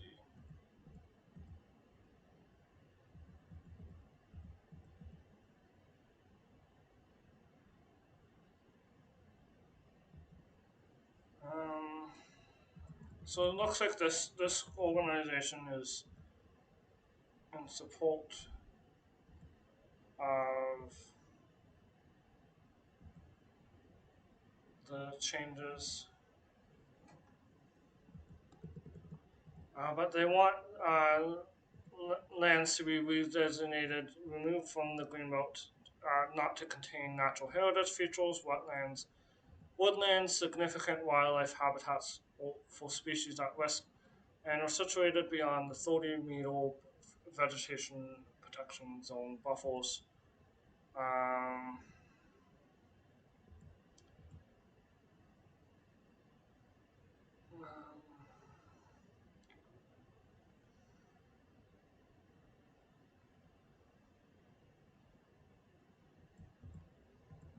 so some of it don't support, some of it do not.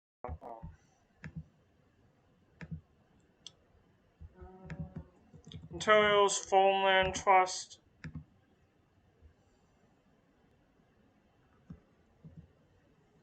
The Ontario Farmlands Trust does not support the proposed amendments to the Greenbelt area boundary.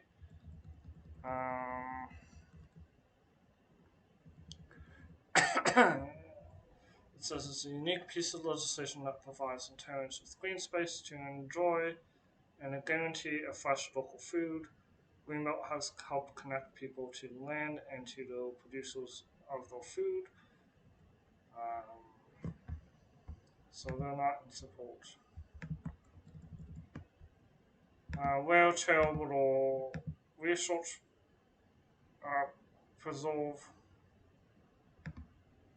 They made a little.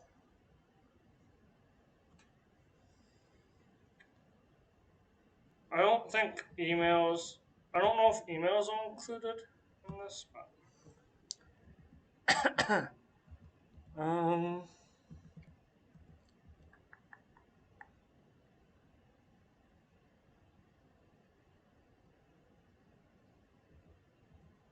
so they oppose Bill 23,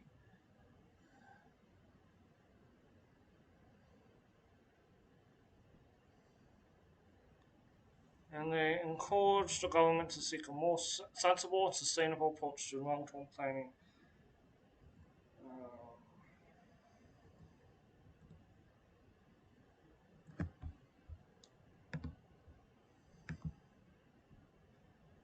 yeah, so those are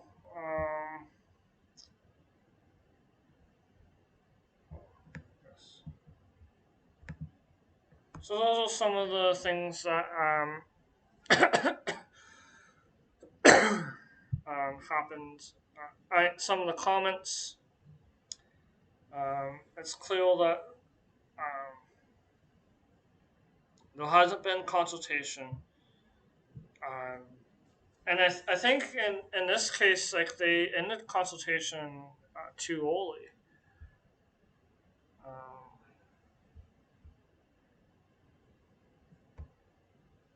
yeah, so I will see what I have in terms of um, YouTube videos that are like. Um, a little bit shorter. Let's see.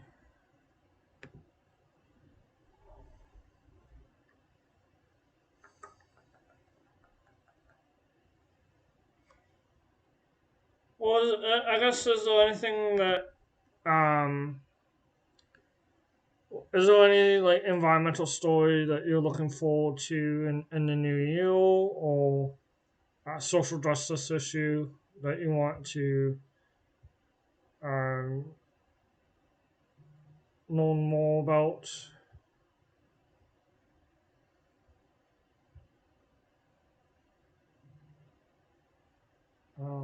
I'll just oh, YouTube is just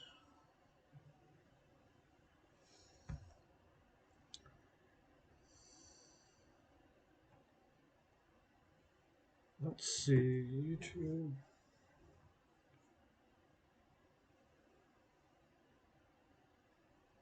Um,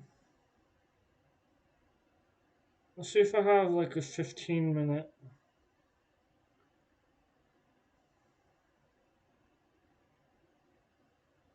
one that I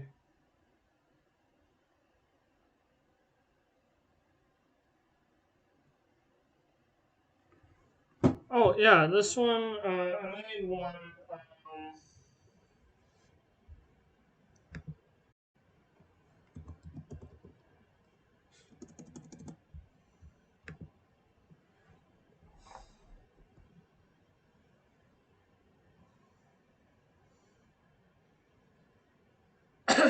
Oh yeah, yeah. There's a law about environmental racism as well coming up. But I made one about.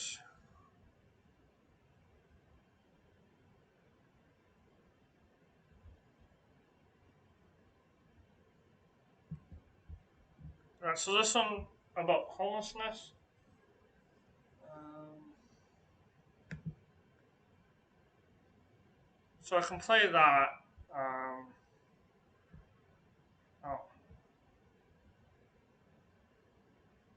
no, I want to go. Um,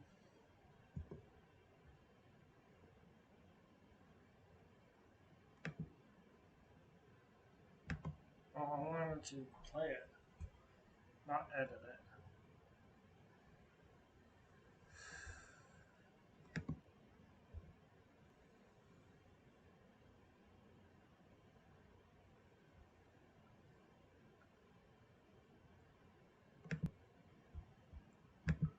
So this is a topic that I talked briefly about earlier.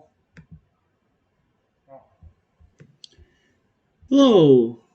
Um, I'm broadcasting this from the traditional territory of the Mississauga Anishinaabe and the Treaty 20 territories in Noardarong, Peterborough.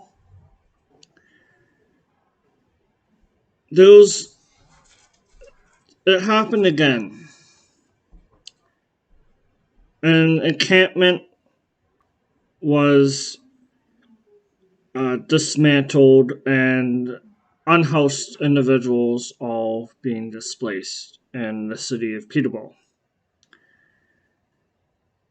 There was an article in the Peterborough Examiner, um, homeless encampment removed, from James Stevenson Polk. And to give a bit of a background, there was a bylaw passed in the city of Peterborough in 2019 um, that um, that said that people are not allowed to pitch tent in polks, and that polks would have owls. There wasn't proper consultation. It was a rushed bylaw. It didn't follow the proper procedures, in my opinion. Um, and I had a previous episode. Uh, I'll I'll try to remember to put it up there. Well, I talked about um, this as well. Um, and there's a quote: "We have several indigenous campers who were displaced even further by this, and this impacts people's health." There's another quote: "There's no place for people with dogs in shelters, and hotels are not the greatest for pets. We need a safe place." Um, there was a letter sent to City Council, I think started in May, but there hasn't been a response to that. And they're wanting tents to be allowed in parks under a section of the bylaw that would allow it, and when shelter systems are full. And then there's also health concerns within the shelter system. They're not always shelters haven't been always kept clean, and the Peterborough Courts, they had an article which I'll link to as well that talked about how people have there's some people that are allowed in the shelters, or they have bans or restrictions placed on them. Yeah, so there's a petition going on, and hopefully it gets to city councils. It should definitely be an election issue. There's an article called Intersecting Hazards, Intersectional Identities, a Baseline Critical Environmental Justice Analysis of U.S. Homelessness. I also have a Canadian article. There's a quote: houseless people end up in dangerous circumstances due to policing that implicitly and sometimes explicitly pushes them there. ... People that are camped alongside railroads, they're at a particular risk because the trains use asbestos and arsenic in their brakes, and those chemicals have contaminated the soils. I have seen people in Peterborough next to tracks that are homeless, potentially homeless. And so it's happening. Look, it's happening here in the city. There was a Canadian report called "Trespassing on the Right to Housing" by Environmental Justice and Sustainability Clinic at Osgoode Hall Law School in Toronto, December 2021. It says, during the third wave of the pandemic, the city implemented one of the most aggressive series of encampment evictions to date. So the police action and city bylaws are putting people into greater and greater risk. The support from ODSP, Ontario Disability Support, Ontario Works, pensions, low income individuals, they're inadequate. And the city has to do a better job, and the county is as well as Ontario.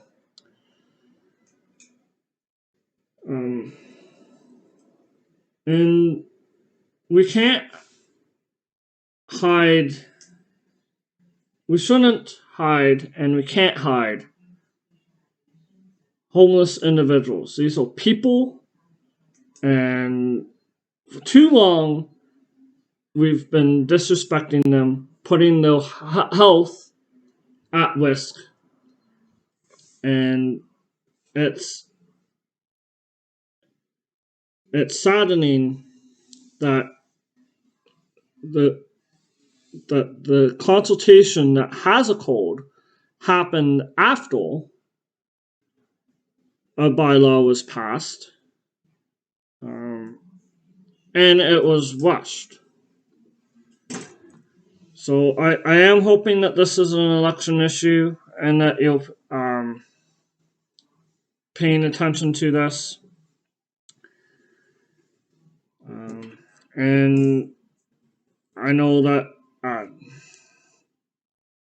early tomorrow there'll be a report on racism in the Toronto Police Force. And and potentially it'll shine light on the housing, how people have been treated who are unhoused.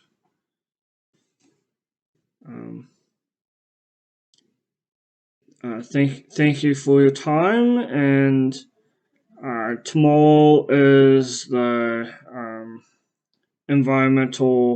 Peterborough Environmental Advisory Committee.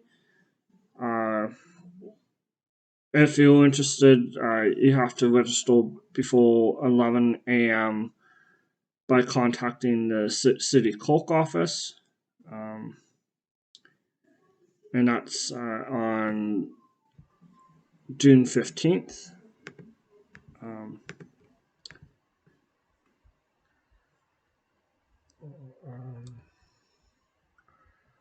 Yes, I should mention that a lot of these dates have happened in the past. Um, um, my previous videos might mention some dates. Yeah, so we have a couple hours left.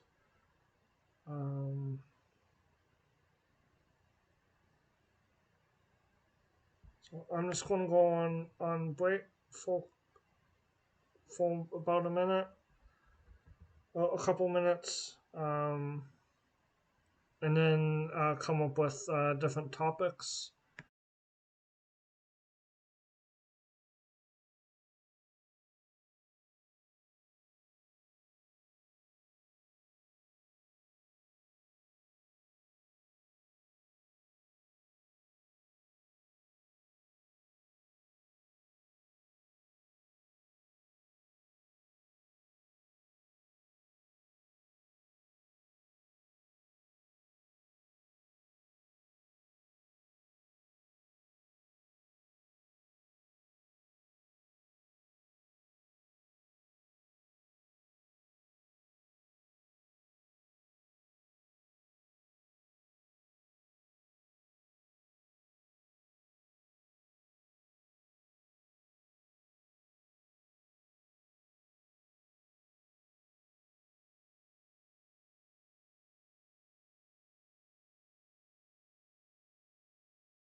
Yeah, so thank you for sticking around. I'm just going to get rid of that.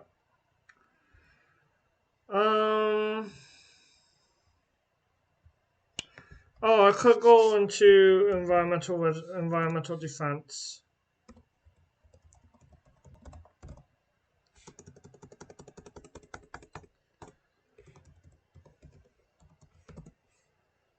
I don't normally do streams. I haven't. This is my first stream that's gone a couple of hours.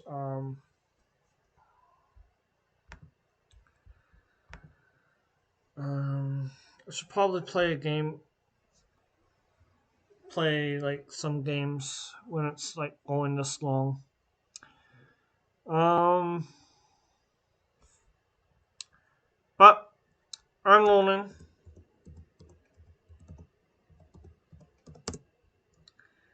Oh, I'll go with Canadian Environmental Law Association. They might have Canadian.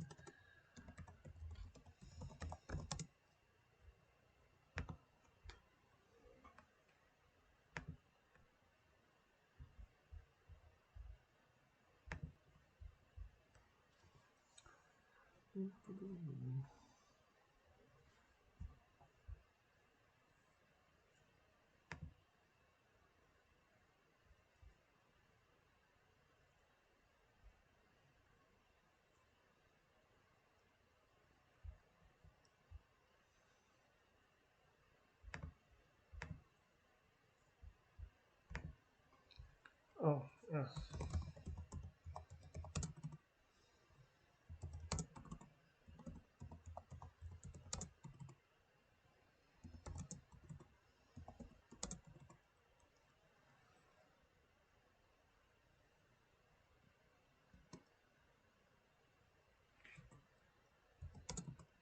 Um, yeah. Do you have any plans for New Year coming up? Or wait for this to load. Anyone in the chat?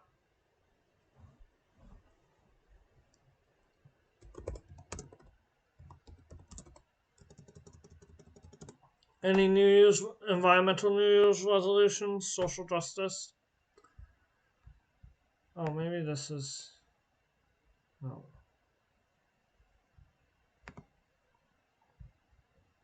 Oh, here it is. Blog.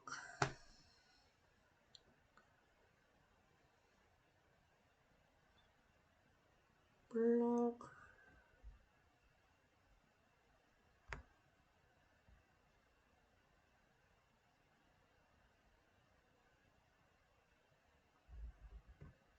Oh, Bill 23 passed. What happens next? That's a blog that they have in the Canadian Environmental Law Association. Um,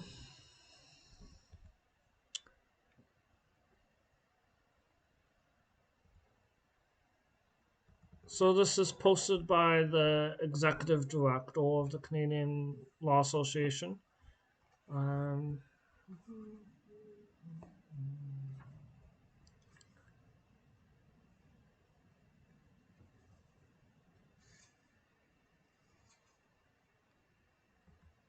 so on November 28th,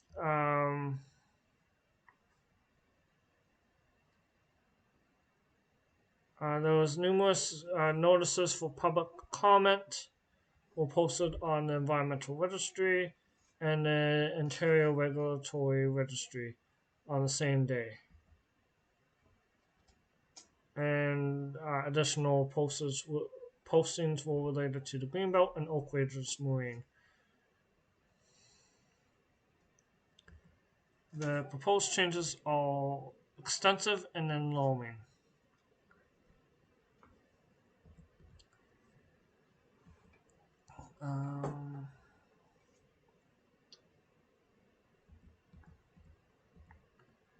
The primary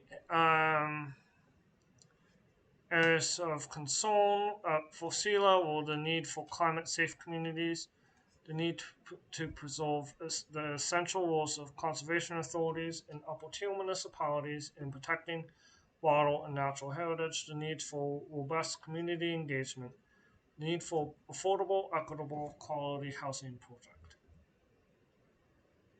And it was passed despite significant criticism from many sectors, and CELA has been fielding calls asking what's next. As a result of its passage, what is the legal effect? Do the changes within the bill take effect immediately?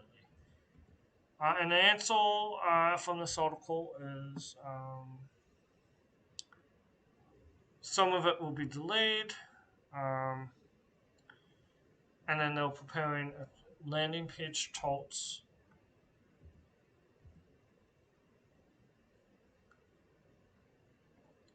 Some will be affected by the uh, lieutenant governor, which is um, at midnight, um, January 1st. Um,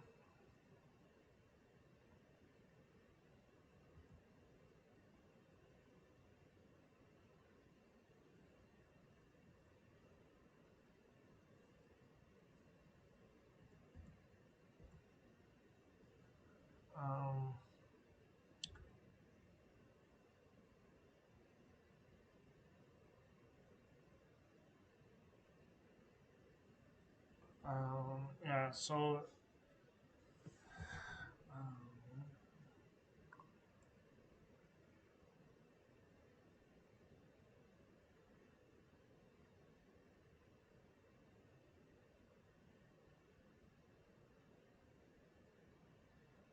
um, there's sometimes a section is never proclaimed, um, and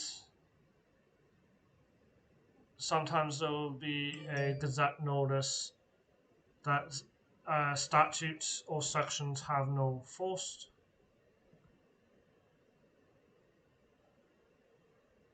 Um,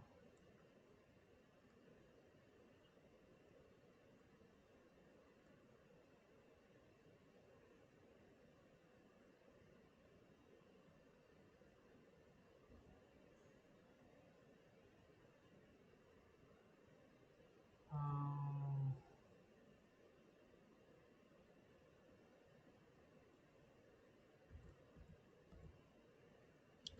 so yeah, it's just saying that we should continue to be engaged in the process. Um,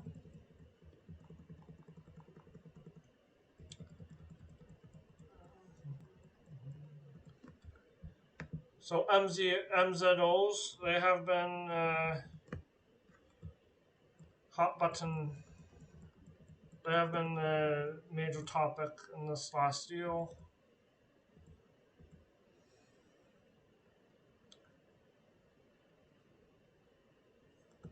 Um,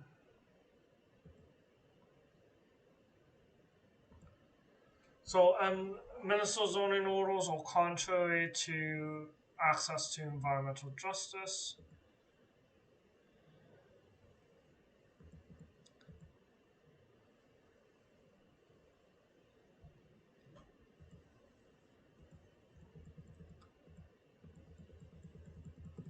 And it defines municipal zoning orders. It's a tool that the Minister of Municipal Affairs and Housing can use to fast track a planning application for proposed development that overrides the local planning authority and approve developments without expert analysis, public input, or any chance of formal appeal.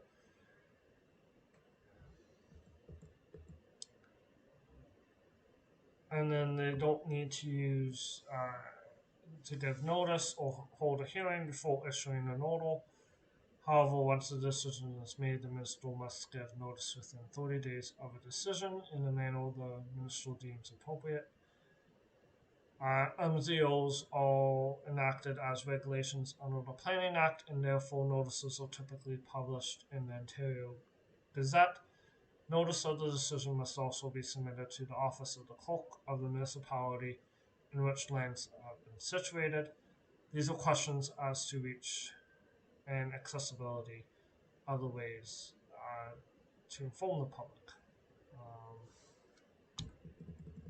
And then it says MZOs are a major barrier to access to environmental justice because it calls for meaningful public participation and consultation, legitimate appeals process, and reduced costs of navigating the legal system. All characteristics that exclude that MZOs exclude. Um,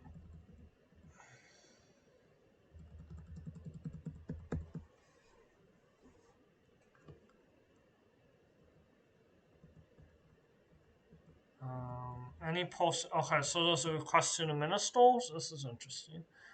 Any person or public body may make a request to the minister for amendment to any order made or revocation in whole or in part of an ambassador.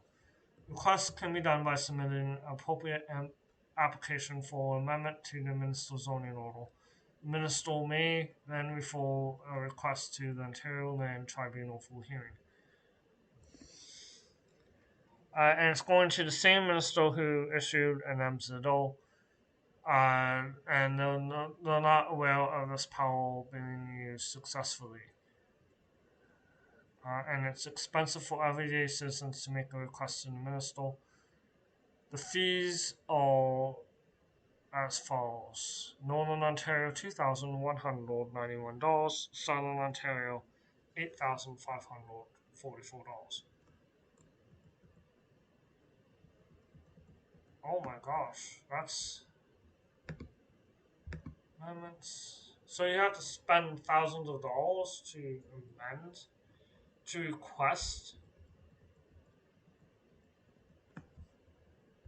That's whoa.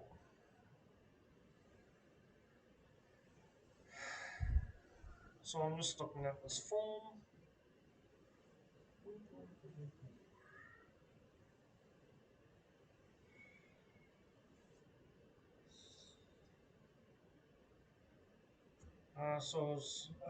So far it's a normal form.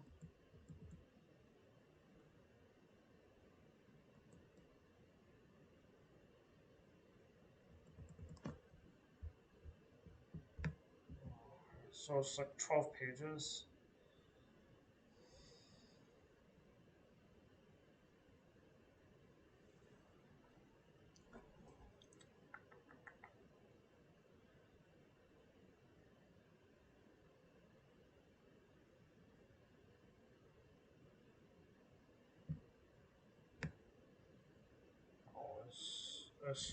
It looks like it's very detailed. Table A is a checklist, not a substitute for the provincial policy statement, to assist in identifying areas of provincial interest that may apply to your application. Cultural heritage or agricultural resources, agricultural operation, landfill site, closed or active, provincially significant wetlands within 120 meters of the subject land, sensitive sulfur swaddle features, provincial highway, etc.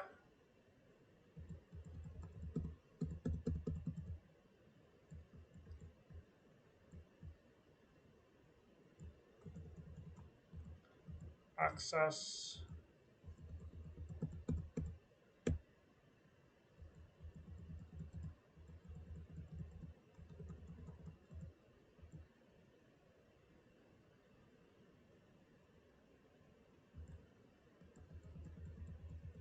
Hello.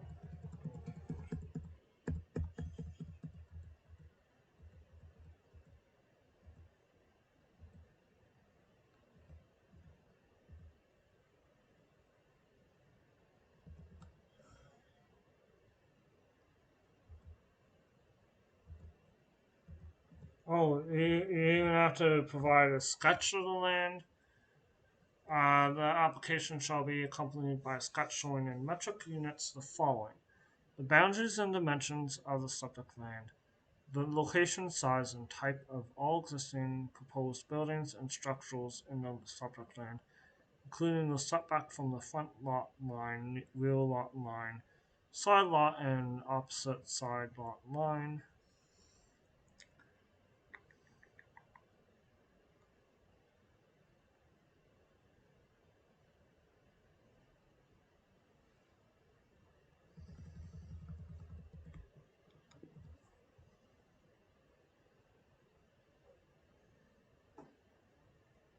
Um, and so those some other stuff. Interesting.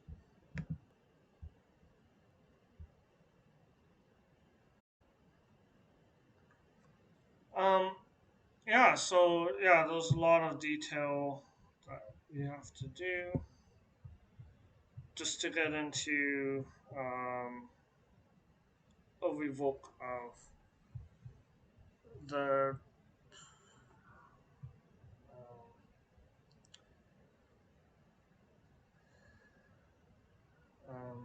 of an MZO. Speaking of MZOs, those yours to protect, yours to protect.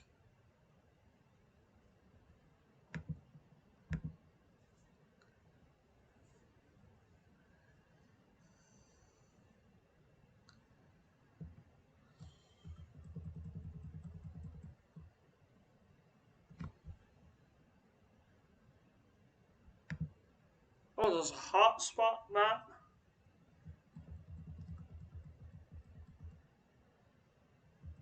Um,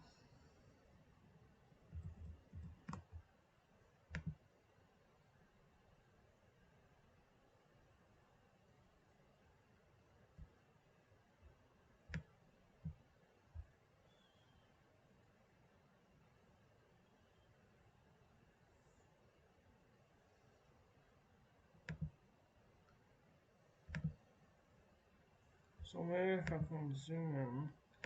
I know Pickering has like a couple.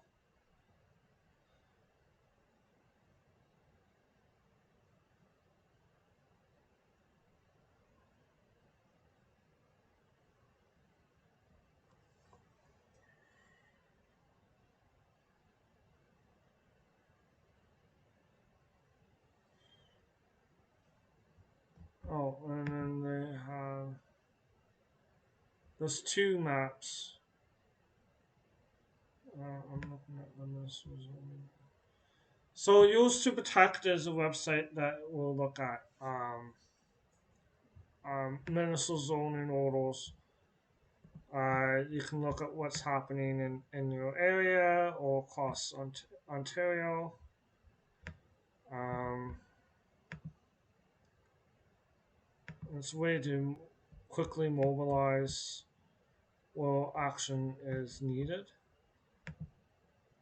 Um, so one is Coatos Creek Headwaters. Uh, Mayor Kevin Ash has revived an old MZO request made by a previous Pickering Council for major development in the headwaters of Coatos Creek. Um, and it is under consideration. Control C.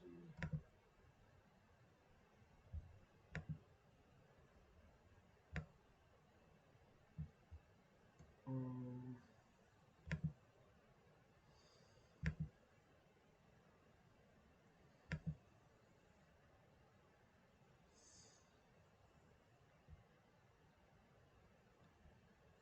so yeah, Pickering has been one of the municipalities with a lot of MZO. Those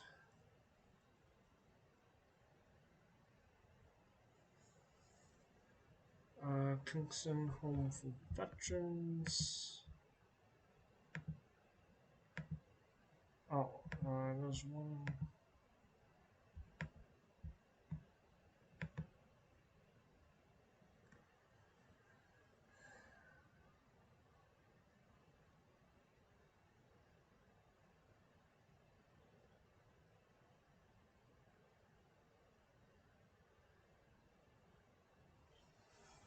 So one in Kingston.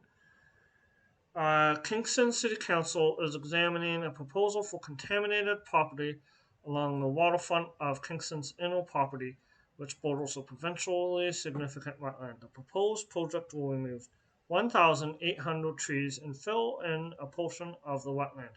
City staff presented an MZO as one possible option for the development at a meeting in September 2021, but councils have not chosen to pursue that option.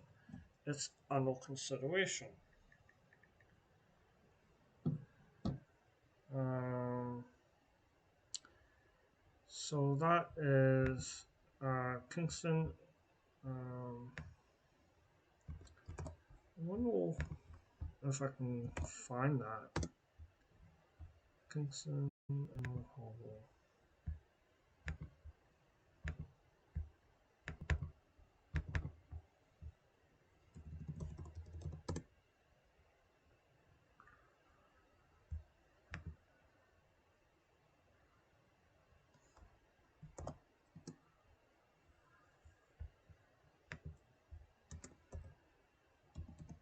Well, this dates back to 2021.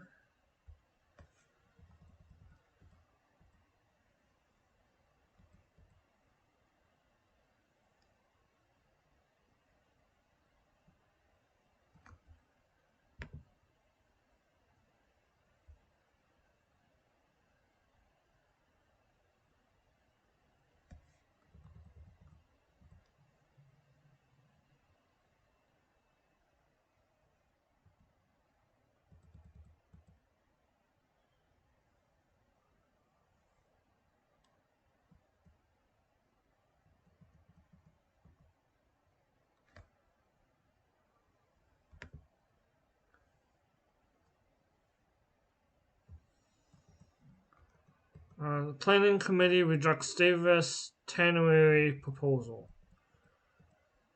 Um, so the plan would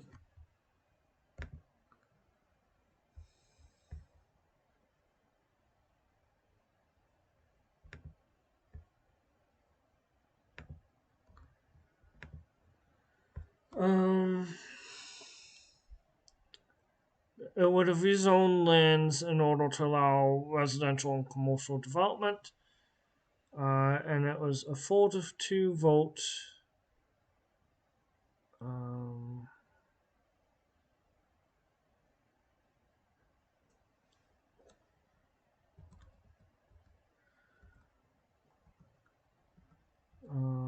so I wonder who voted, who was the two. Um,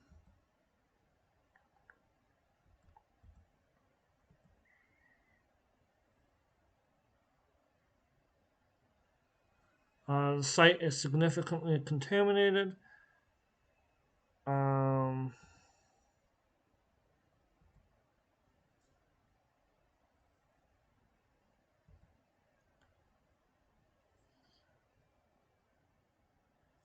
According to a report, an MZO is necessary to remediate the contaminated portion of the wetland, renaturalize it, and allow a portion of those lands to be redeveloped. Um,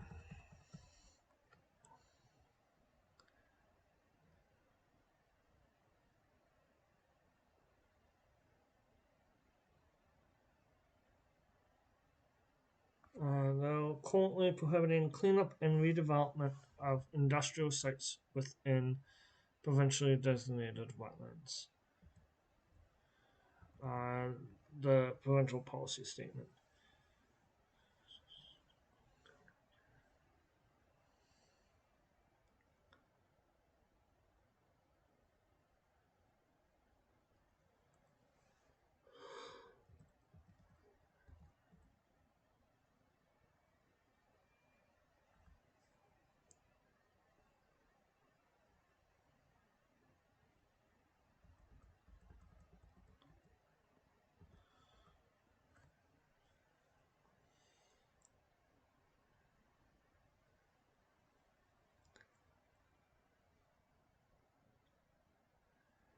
Um,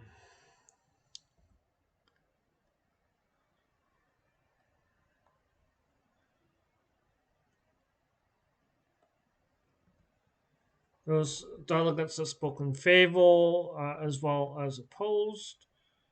Um, and there was a huge number of trees that would need to be cut down if the MZO was in effect.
Yeah, there's documented contamination.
Um, so some councils supported it, some did not, but the majority did not.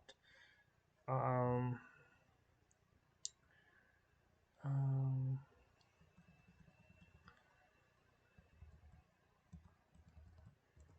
uh, and then there's one council, Lisa Osnack, who represents Collins Bay Ridge District, said that there's problems with the proposal, and while it sympathize with our housing crisis, the trade-offs of what we're going to be doing, the destruction of wildlife does not warrant it. We're taking down a forest. There's no way that I can support an MZO to pave over a wetland. That's the biggest thing. It's dangerous and precedent setting. Um, Council Simon Chappell argued that proper consultation was not conducted regarding the recommendation for an MZO. Um,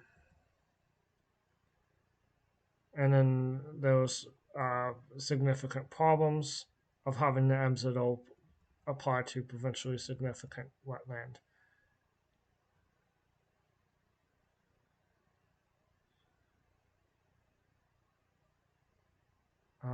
Councils Kelly and Hill voted in favor of an MZO.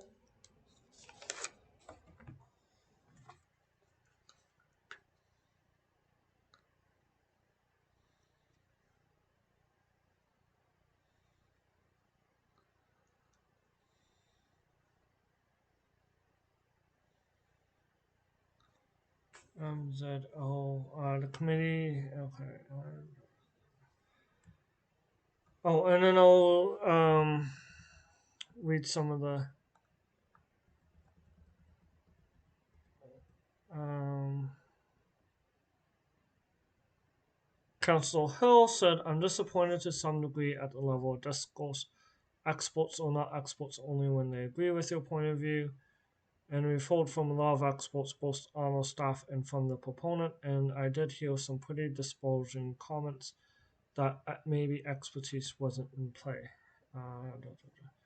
And then he commented, I just wanted to comment how thorough I thought the report was and the good work that the staff has done, and recognize that it's the beginning and not the end. Yeah, so this is one of the. Yeah, so I don't think that um, tree. This is a provincially significant wetland.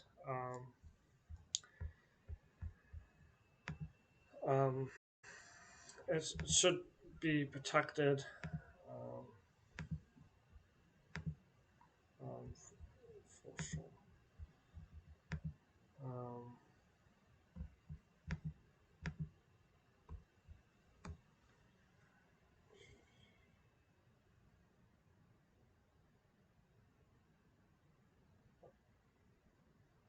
There was Lee Cycle plus, so those concern was this.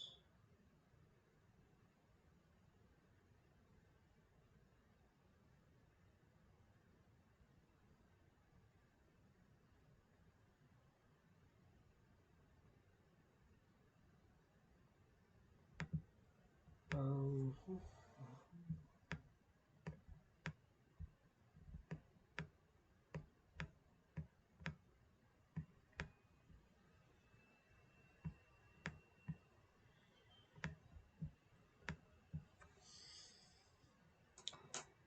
yeah, so that's going to be concerning, especially with the changes to wetland policy.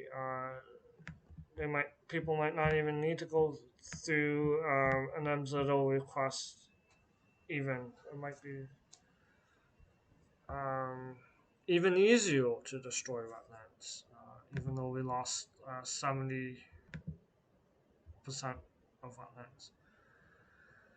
Um, so it's almost 11 o'clock. Oh, wait, I'm still on break. Uh, I can't believe I was on break the whole time. Um,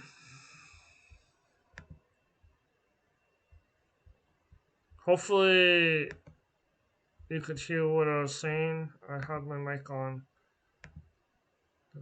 Did I at least have? Okay, I had my mic on, so you could still hear me. Um, so 1 hour to go.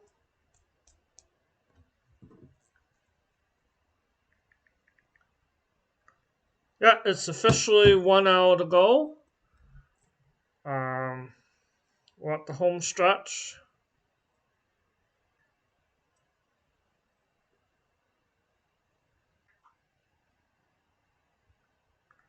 Home stretch.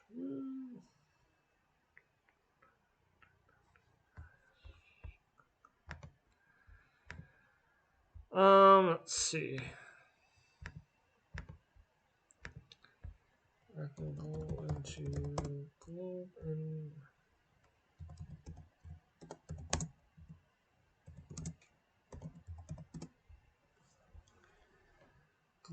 and mail.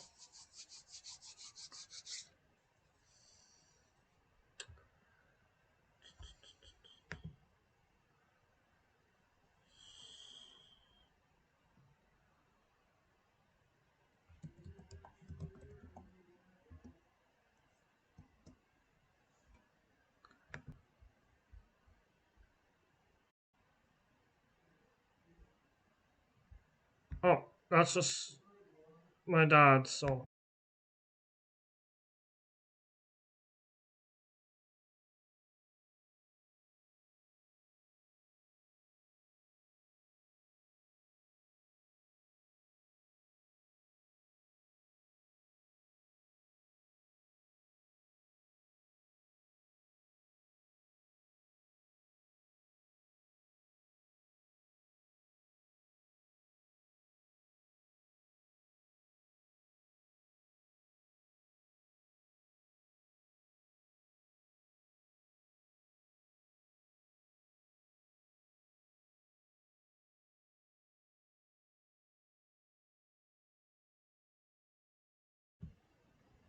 okay, I am back.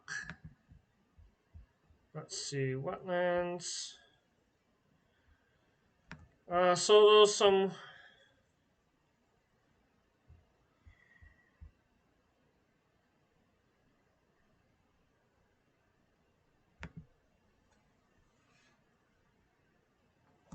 There's this article from the Globe and Mail that says areas to be removed from Ontario's greenbelt include prime farmland, wetlands, and floodplains.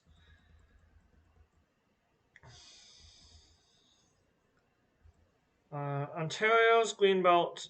Oh, and this was posted on December 26, 2022. Um,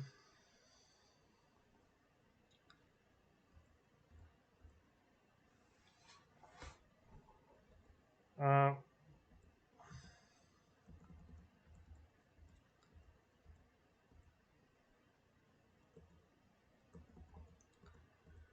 that Okay, so this article is saying that the government suggested that many of the 7,400 acres never deserved protection in the first place. Uh, and Minister David Piccini told reporters at the briefing that some of the Greenbelt boundaries were based more on political science than actual science. The Ford government, he said, would protect lands that truly warranted. Opposition parties and environmental groups howled in protest as they held demonstrations in opposition of the proposed developments.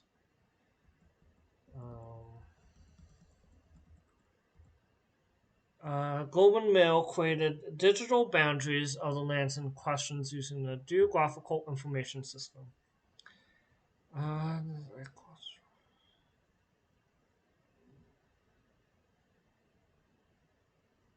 and they looked at data from government bodies and other sources that depicted the presence of wetlands, agricultural lands, floodplains, and other natural features. And they spoke with experts familiar with these lands and the consequences of developing them. Lands removed from the greenbelt are mostly prime farmland and include two parcels that were protected to the highest level.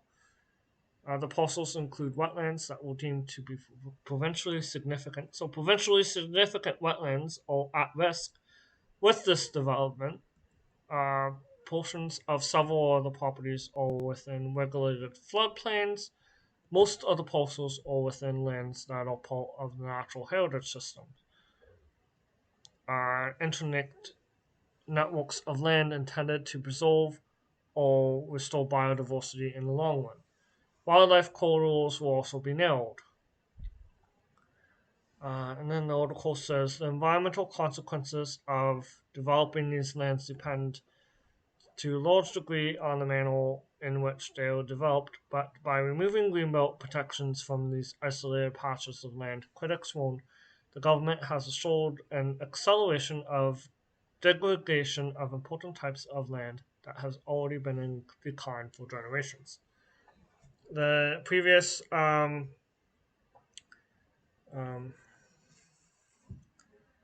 environmental um, auditor of the environment pointed out that wetlands are at risk. Um, Wetlands have been lost significantly in southern Ontario, especially. And this is in southern Ontario. Um,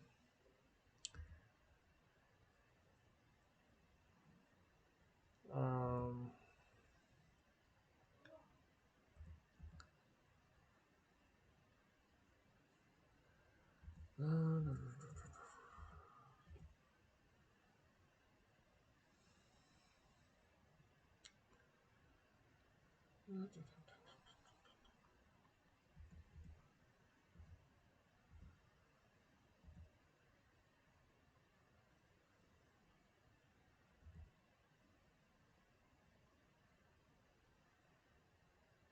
okay, so removing the protected status might encourage developers to buy more farmland closer to the main production areas, which could drive up farmland prices and leave more acres fallow, reducing food production. Um, so the attributes of individual plots are largely besides the point. Farms remain viable only when they're part of a larger base of connected farmland. The removal will further increase fragmentation, already a problem in southern Ontario. And farmland is being lost at an alarming rate. I'm just going to see if anyone new has joined. I don't see anyone new that has joined. Um, but I see that there's one viewer. Feel free to make a comment at any time. I but don't feel partial to. Um, um, The government's own advisors have warned against developing agricultural lands. And then the Housing Affordability Task Force said that there was enough land outside greenbelts and within existing built-up areas on which to build. Um, Ontario has lost nearly one-fifth of its farmland in the past 35 years, and if the current trends continue, the province will have developed all of its remaining agricultural lands within a century. That is very concerning. Loss of lands.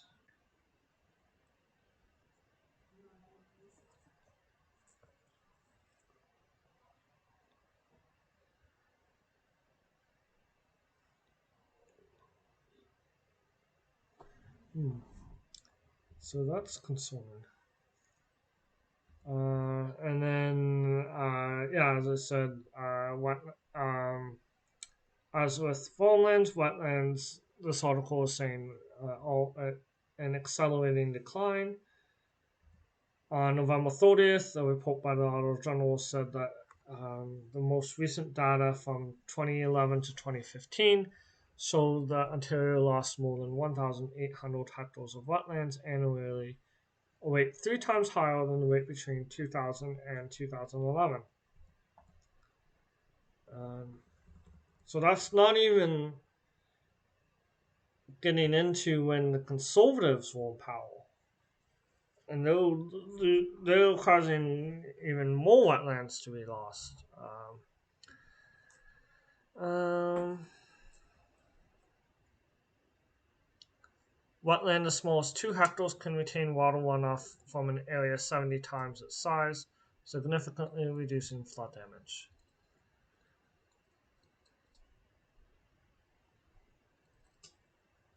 There's no requirement for wetlands to be protected that haven't been evaluated. So the evaluation system is deeply flawed. Um, um,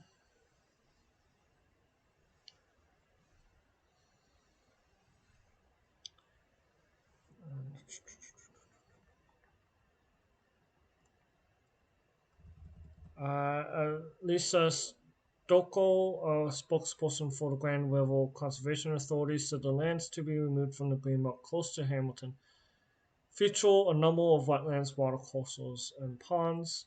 These wetlands would provide similar benefits to those that all wetlands provide: flood attenuation, water quality improvements, habitat, etc. Um, Another plot includes a provincially significant wetland. Um,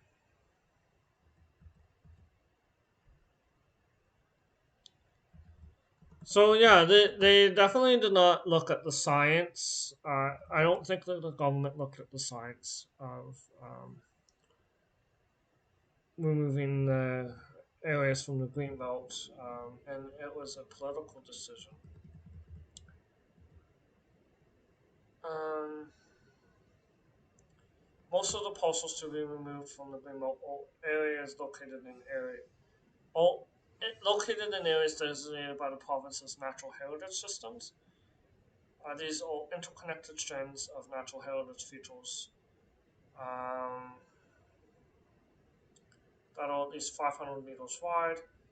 The Ministry of Natural Resources and Forestry promoted the concept for more than 20 years, and the parcels were considered particularly important in areas such as southern Ontario, where habitat loss and fragmentation were common.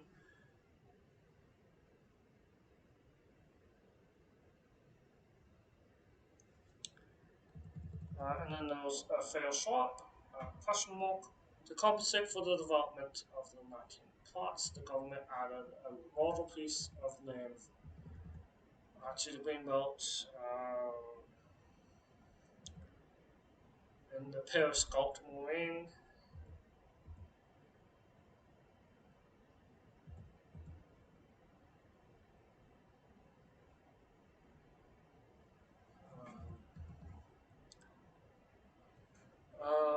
Mr.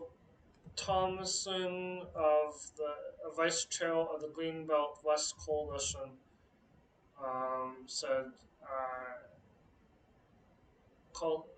called the edition "Random Little Parcel." Um, asked that 150,000 hectares of Des Moines be added to Greenbelt, pointing to the area's western border. Um, the proposed addition is entirely political, lacking any ecological or scientific basis. It's a surprise that this area the government would choose to protect. Uh, it's not the most threatened area. It's not even of the greatest ecological value.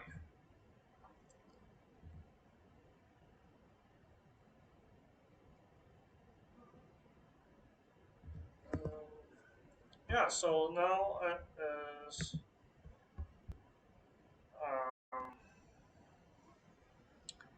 45, almost 45 minutes. I am going to the washroom.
Yeah, so I am back. Um, yeah, I'm not sure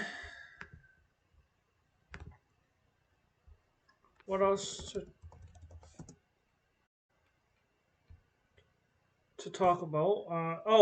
There was I did uh fail to mention that I do think that the federal government is making a mistake in terms of only screening people coming from China when I talked about COVID-19 because the pandemic is the variants from China are already here.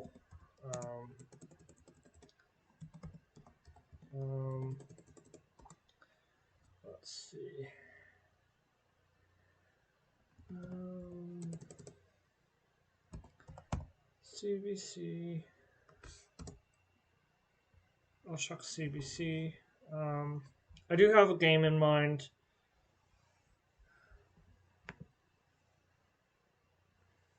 Because I've just been talking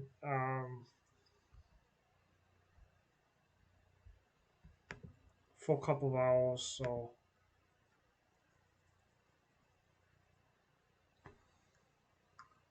yeah, yeah, at the federal level, there's been lack of indigenous consultation as well. Um,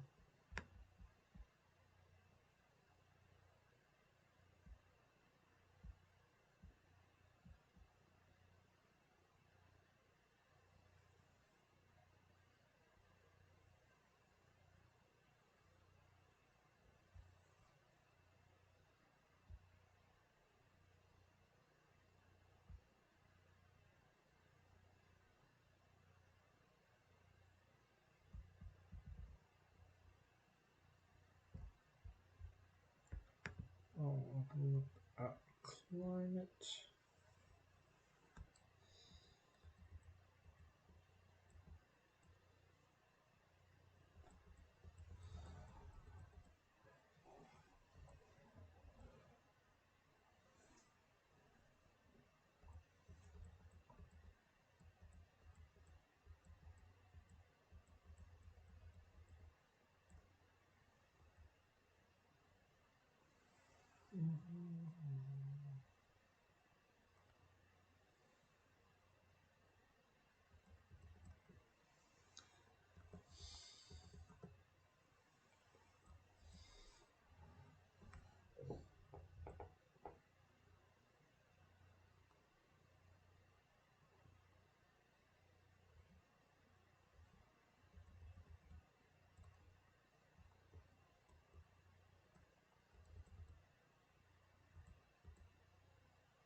Oh, this is interesting. Brazil's uh, lead climate negotiator walked out of the COP15 biodiversity talks.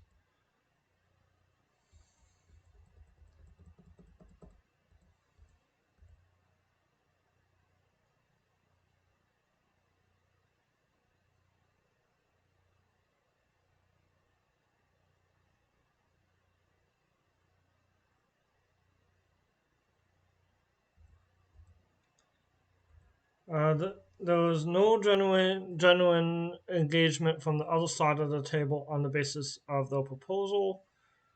And this is with developing countries um, or um,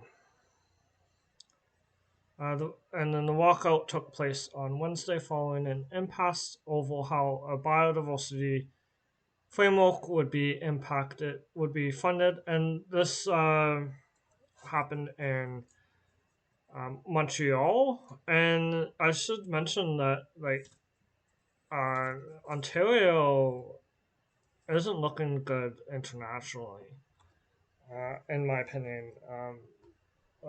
They're not even following uh, biodiversity targets locally.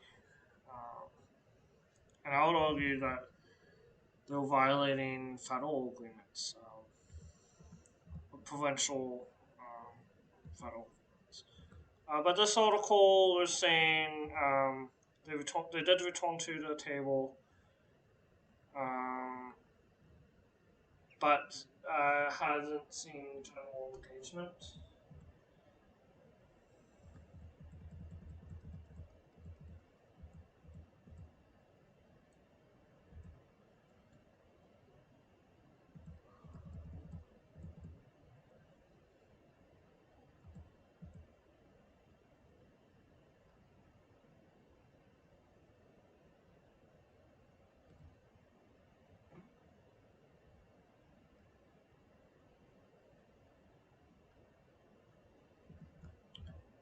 Um,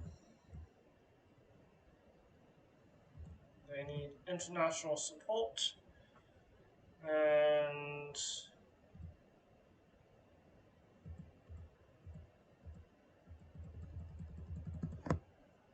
uh, so, and then I know that Christmas has ended. There's a lot of, and then those changes to the upcoming year. Those changes to how waste is going to be generated and collected in Ontario with producer responsibility coming. I think it's in 2023 that it'll be coming, but I'll have to look that up. Oh, why did it disappear?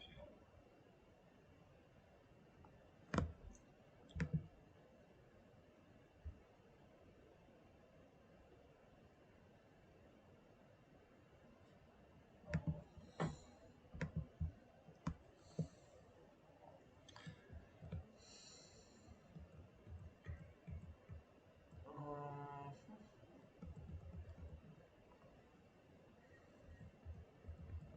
I saw it.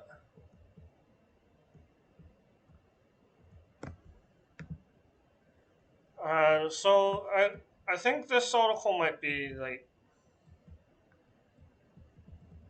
um it's specific to Christmas, but it could be used for any gift exchanges potentially. For those who love Christmas but hate waste, those thriftmas. Um, um,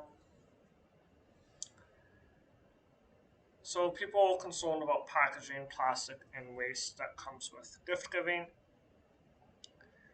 And some environmentally friendly families have embraced thriftmas. Well, everything you source is secondhand, from presents and clothing to decor. Um,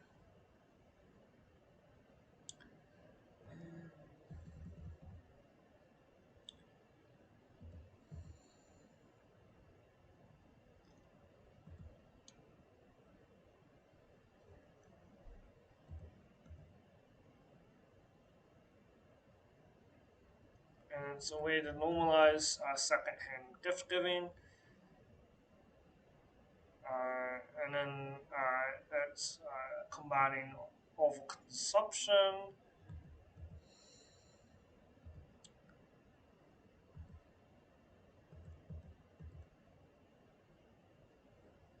And people don't use stuff, um, or stuff goes out of style, or people get bored with it, and household waste can increase as much as 25% during the holiday season, according to Zero Waste Canada.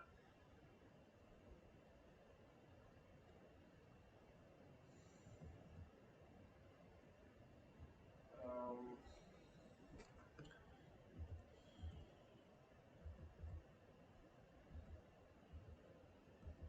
um, so those some gift ideas. Um, yeah, so I think it's a good idea. Um,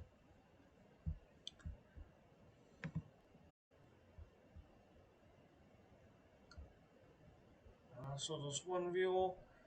Um, yeah. So for the last half hour, I will relax, play a Pokemon game. Pokemon Tower Defense.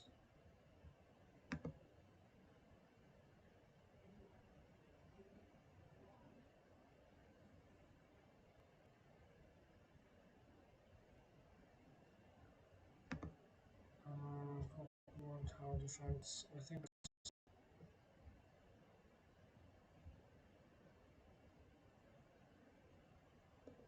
Tower Defense. I see Pokemon Tower Defense.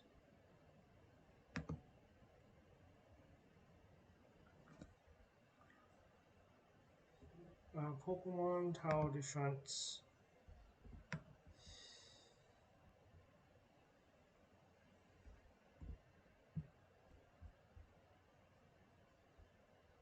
Oh, where is it?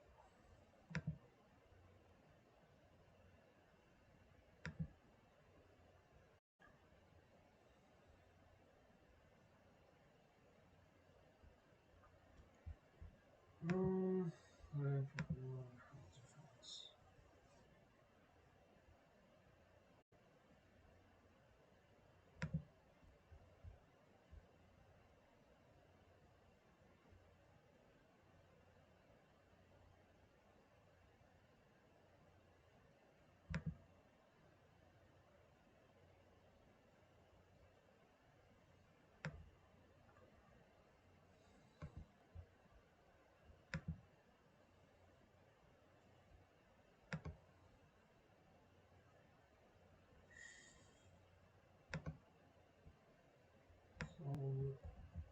I might not be able to play this.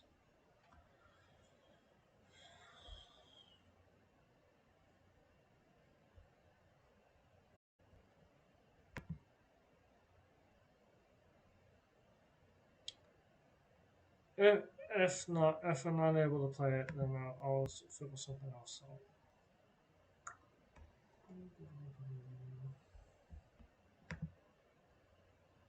Um, just to fill in like half an hour.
So it's looking like that uh, will not be um,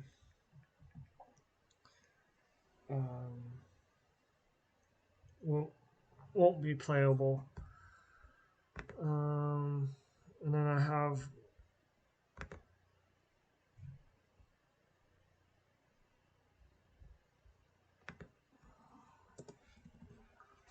the screen.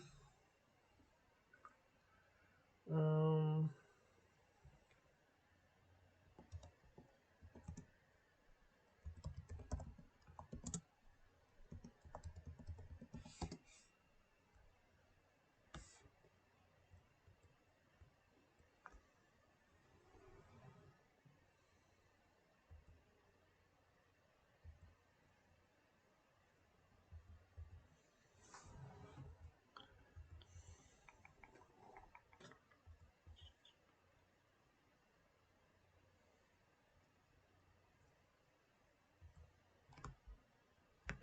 Oh, this is saying an El Nino is coming. An El Nino is coming and the world isn't prepared.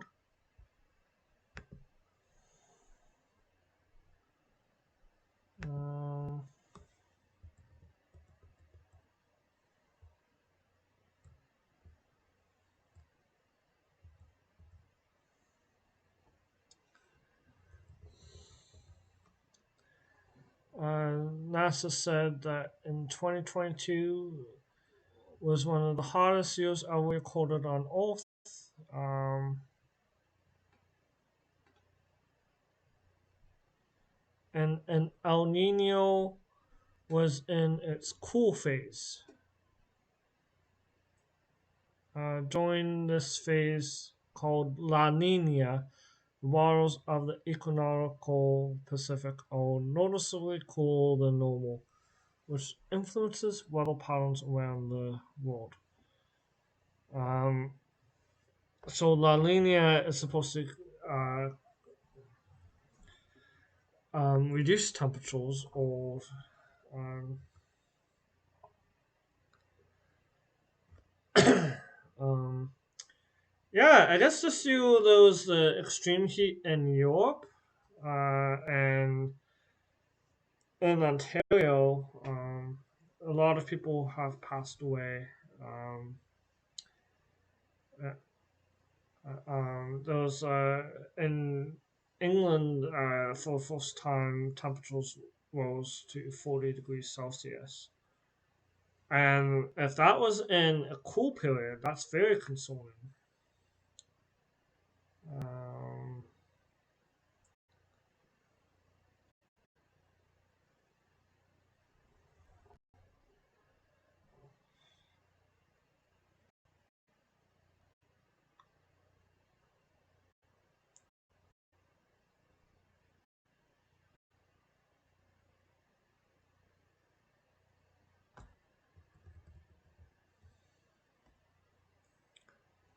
hmm.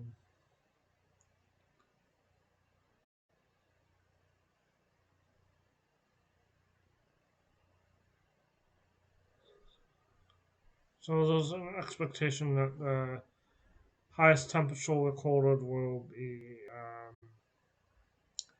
Beaton, which is 54.4 degrees Celsius, somewhere in the world.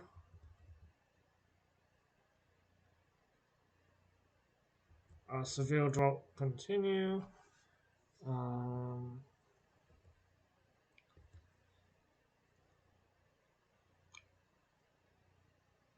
and then one of the worst affected regions will be the southwest United States, where the longest drought in at least 1,200 years has gone for 22 years.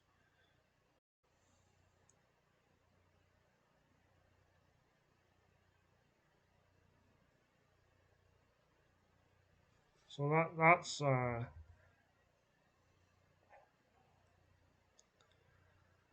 um, Lake Powell is forecast to stop generating power in 2023, and the Hoover Dam could follow suit in 2024 due to the lack of water. And this is water and power for millions of people in 7 states, including California. It would be catastrophic for agricultural industry and the populations right across the region. So that's very concerning. Um,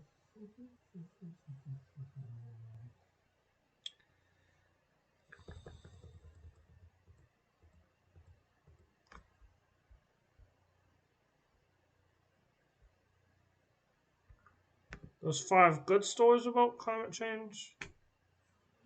Um,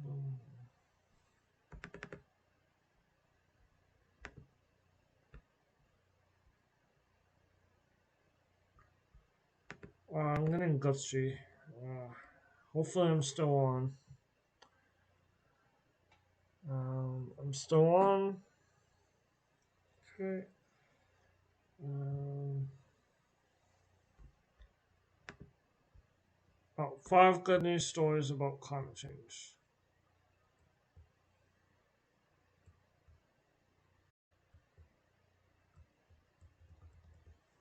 California will ban gas calls by 2035. I think that's a good thing. I do think that we should. Those pop ups. Pop ups in my.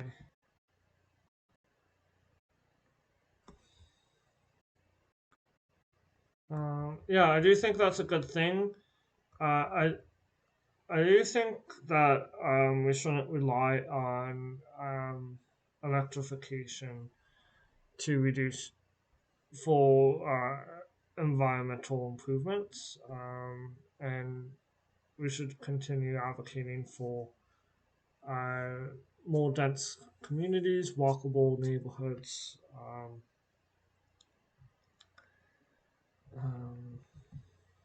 yeah. Um, and then those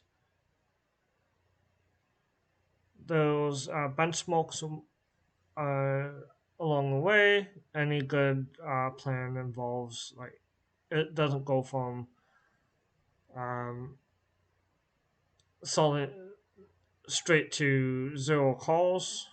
Um, so I like that.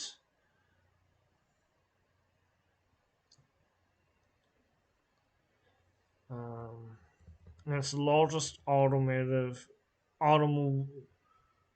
market.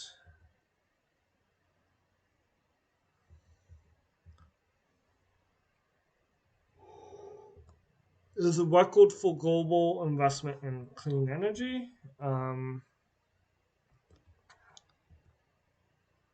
I hope that clean energy doesn't include nuclear, but even so, I think that's good news. Um,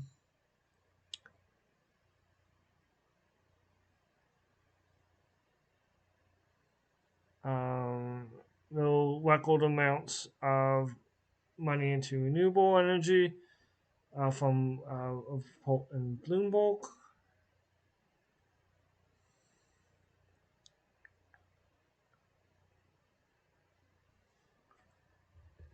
There was a breakthrough that may eliminate quote forever chemicals from water. Uh, Pole and polyfluoroalkyl substance, better known as PFAS, uh, are a huge problem. And those adverse health outcomes, including increased risk of cancer. Um,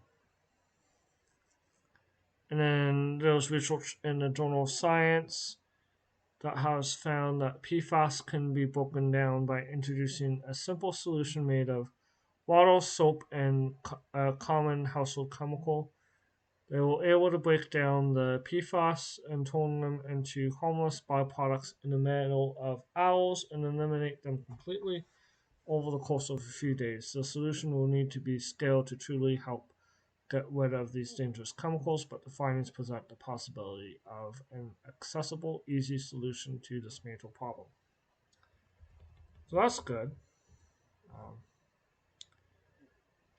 Um, Wind turbine blades and gummy bears. This is interesting.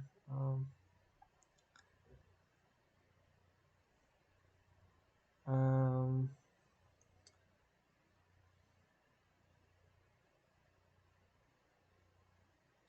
so someone suggested turning blades into presented to the American Chemistry Society to turn wind turbine blades into gummy bears.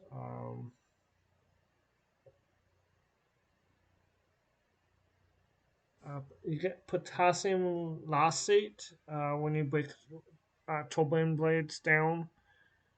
Um,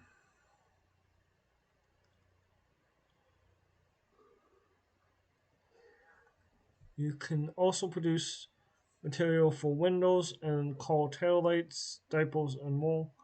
There are a lot of lives that a wind turbine can live after it is done generating energy, including potentially giving you a sugar rush. Interesting.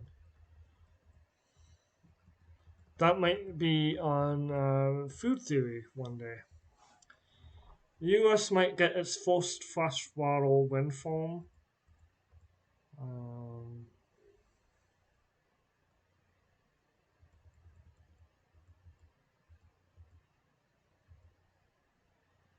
um, Joe Biden signed. Oh, wait. What is this? This is. Oh, this is um, a lot. Okay. Biden signed Inflation Reduction Act, the biggest influx of climate spending in history. Um,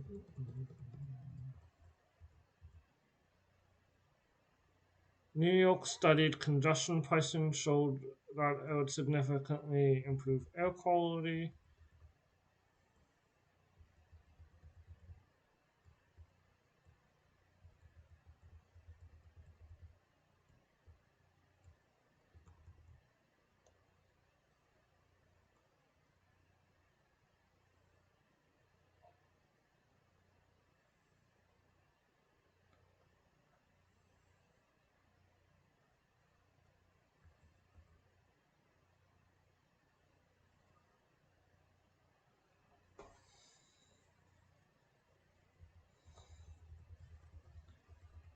Um, so this is looks like it's like largely U.S. based. Um,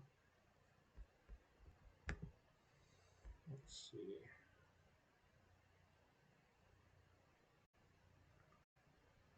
Um,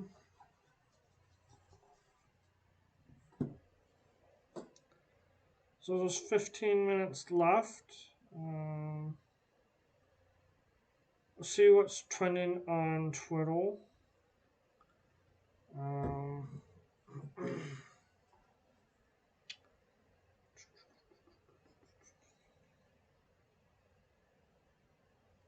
happy holidays, New Year 2023.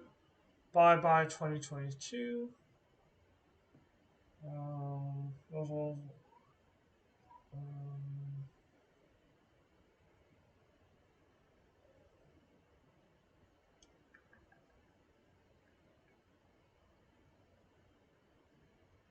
um, I don't want to see anything trending that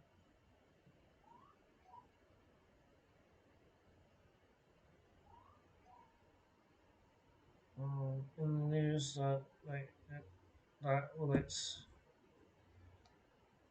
to something that I'll talk about on the stream.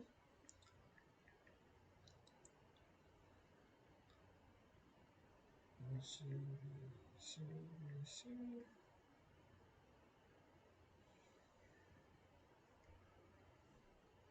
Oh yeah, I did CBC. Oh, National Observer.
Oh, they have a section called Climate Solutions.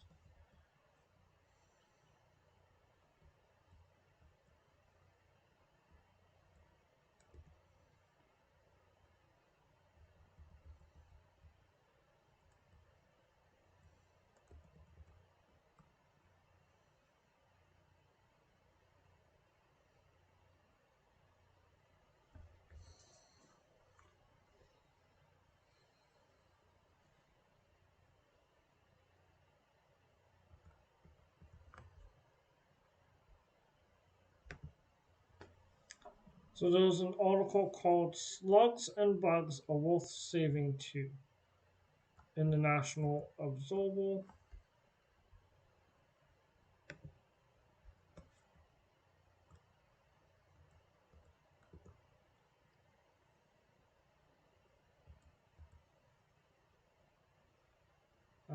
Most of the 640 wildlife are listed under Canada's species at risk ask of flora and fauna that don't get the time in the spotlight from the article. Um, More than a third of at-risk species are plants, mollusks, and lichens. Um,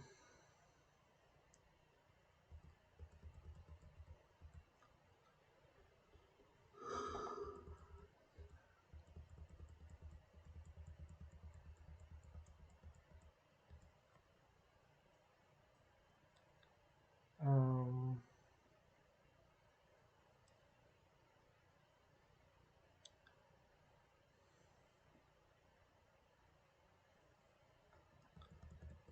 there's a quote: "Folks may find slimy, slithery, creepy creatures repulsive, but reptiles, insects, and mollusks make up nearly a third of Canada's species at risk and need their fair share of conservation spotlight."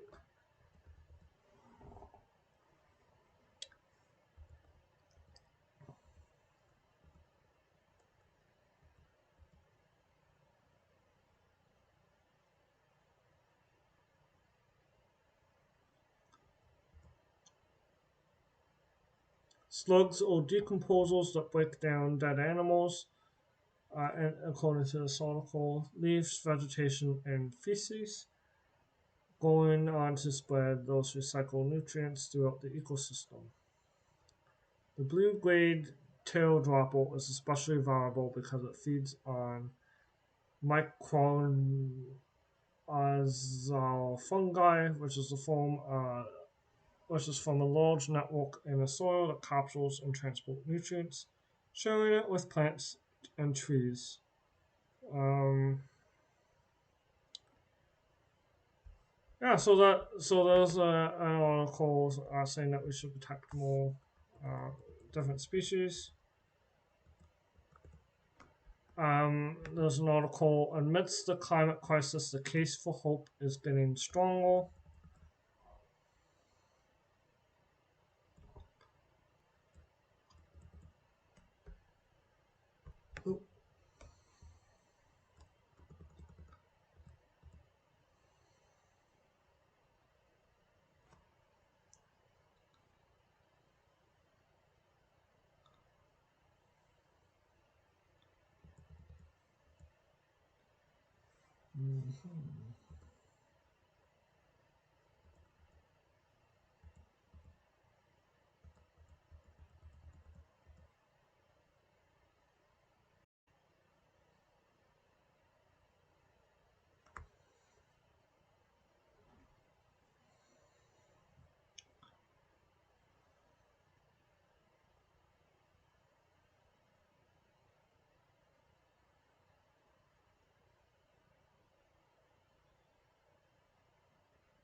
Saying that people are waking up to the fact that we are redistributing wealth to the few, driving an extinction event, obliterating natural habitat, and destabilizing our planet's life support systems. Um,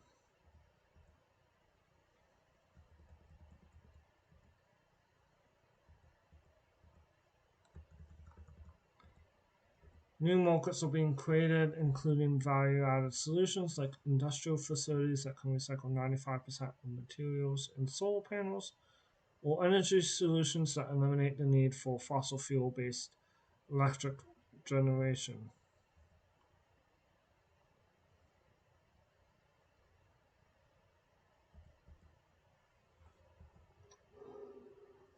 And it's saying that the transition to electric transportation is on an exponential growth curve. Um, oh, yes. And then, yeah, I did think. Yeah, and then there's some other positive news stories. But I did want to show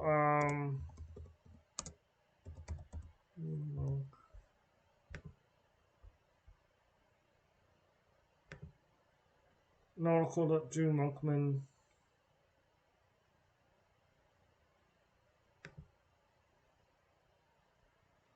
made.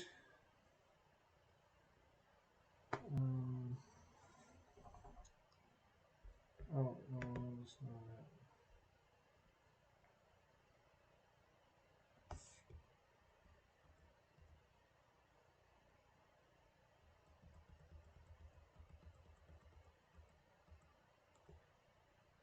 Well, I did see a story about an article about what a future, imagining a future, what a positive future might look like. I think that article was good. It was in the Examiner. Um, um, but I forgot what it was.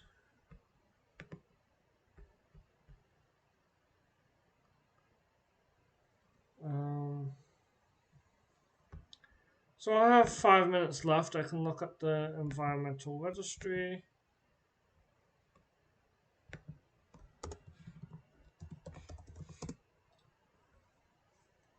Some of the items that are available to comment on.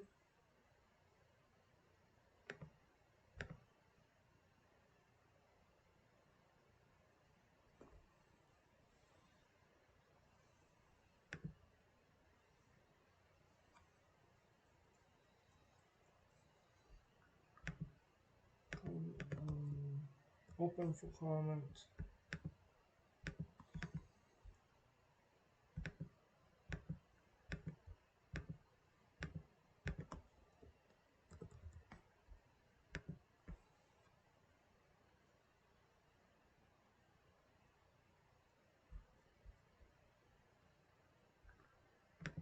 So there's 9 proposals.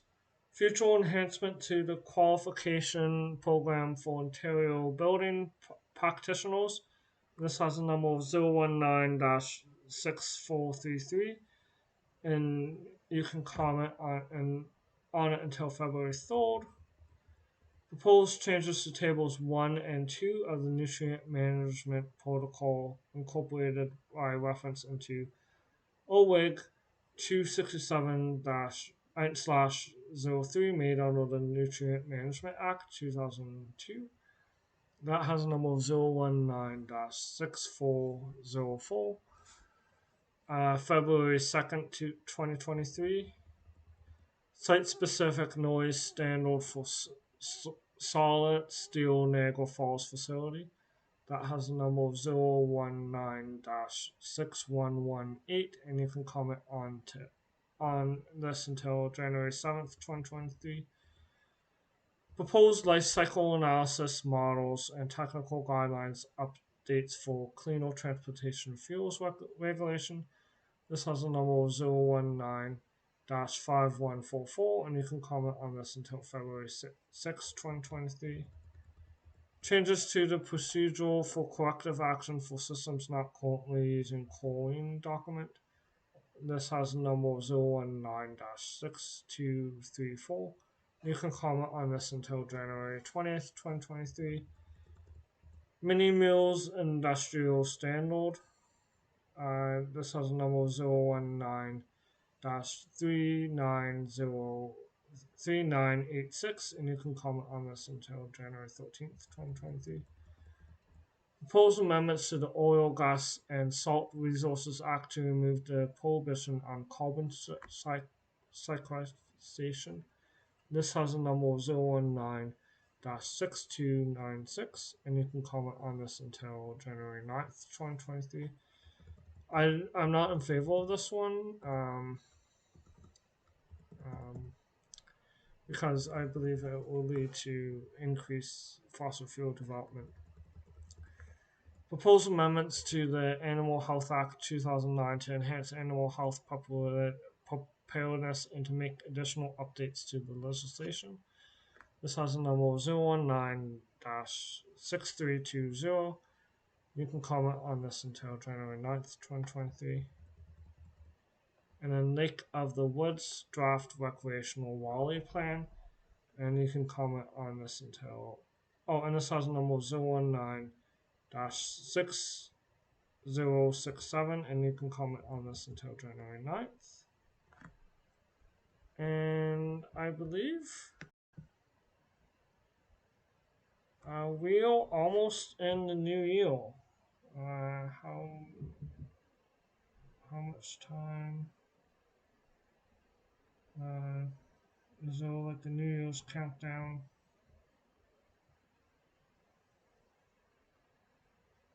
New Year's countdown.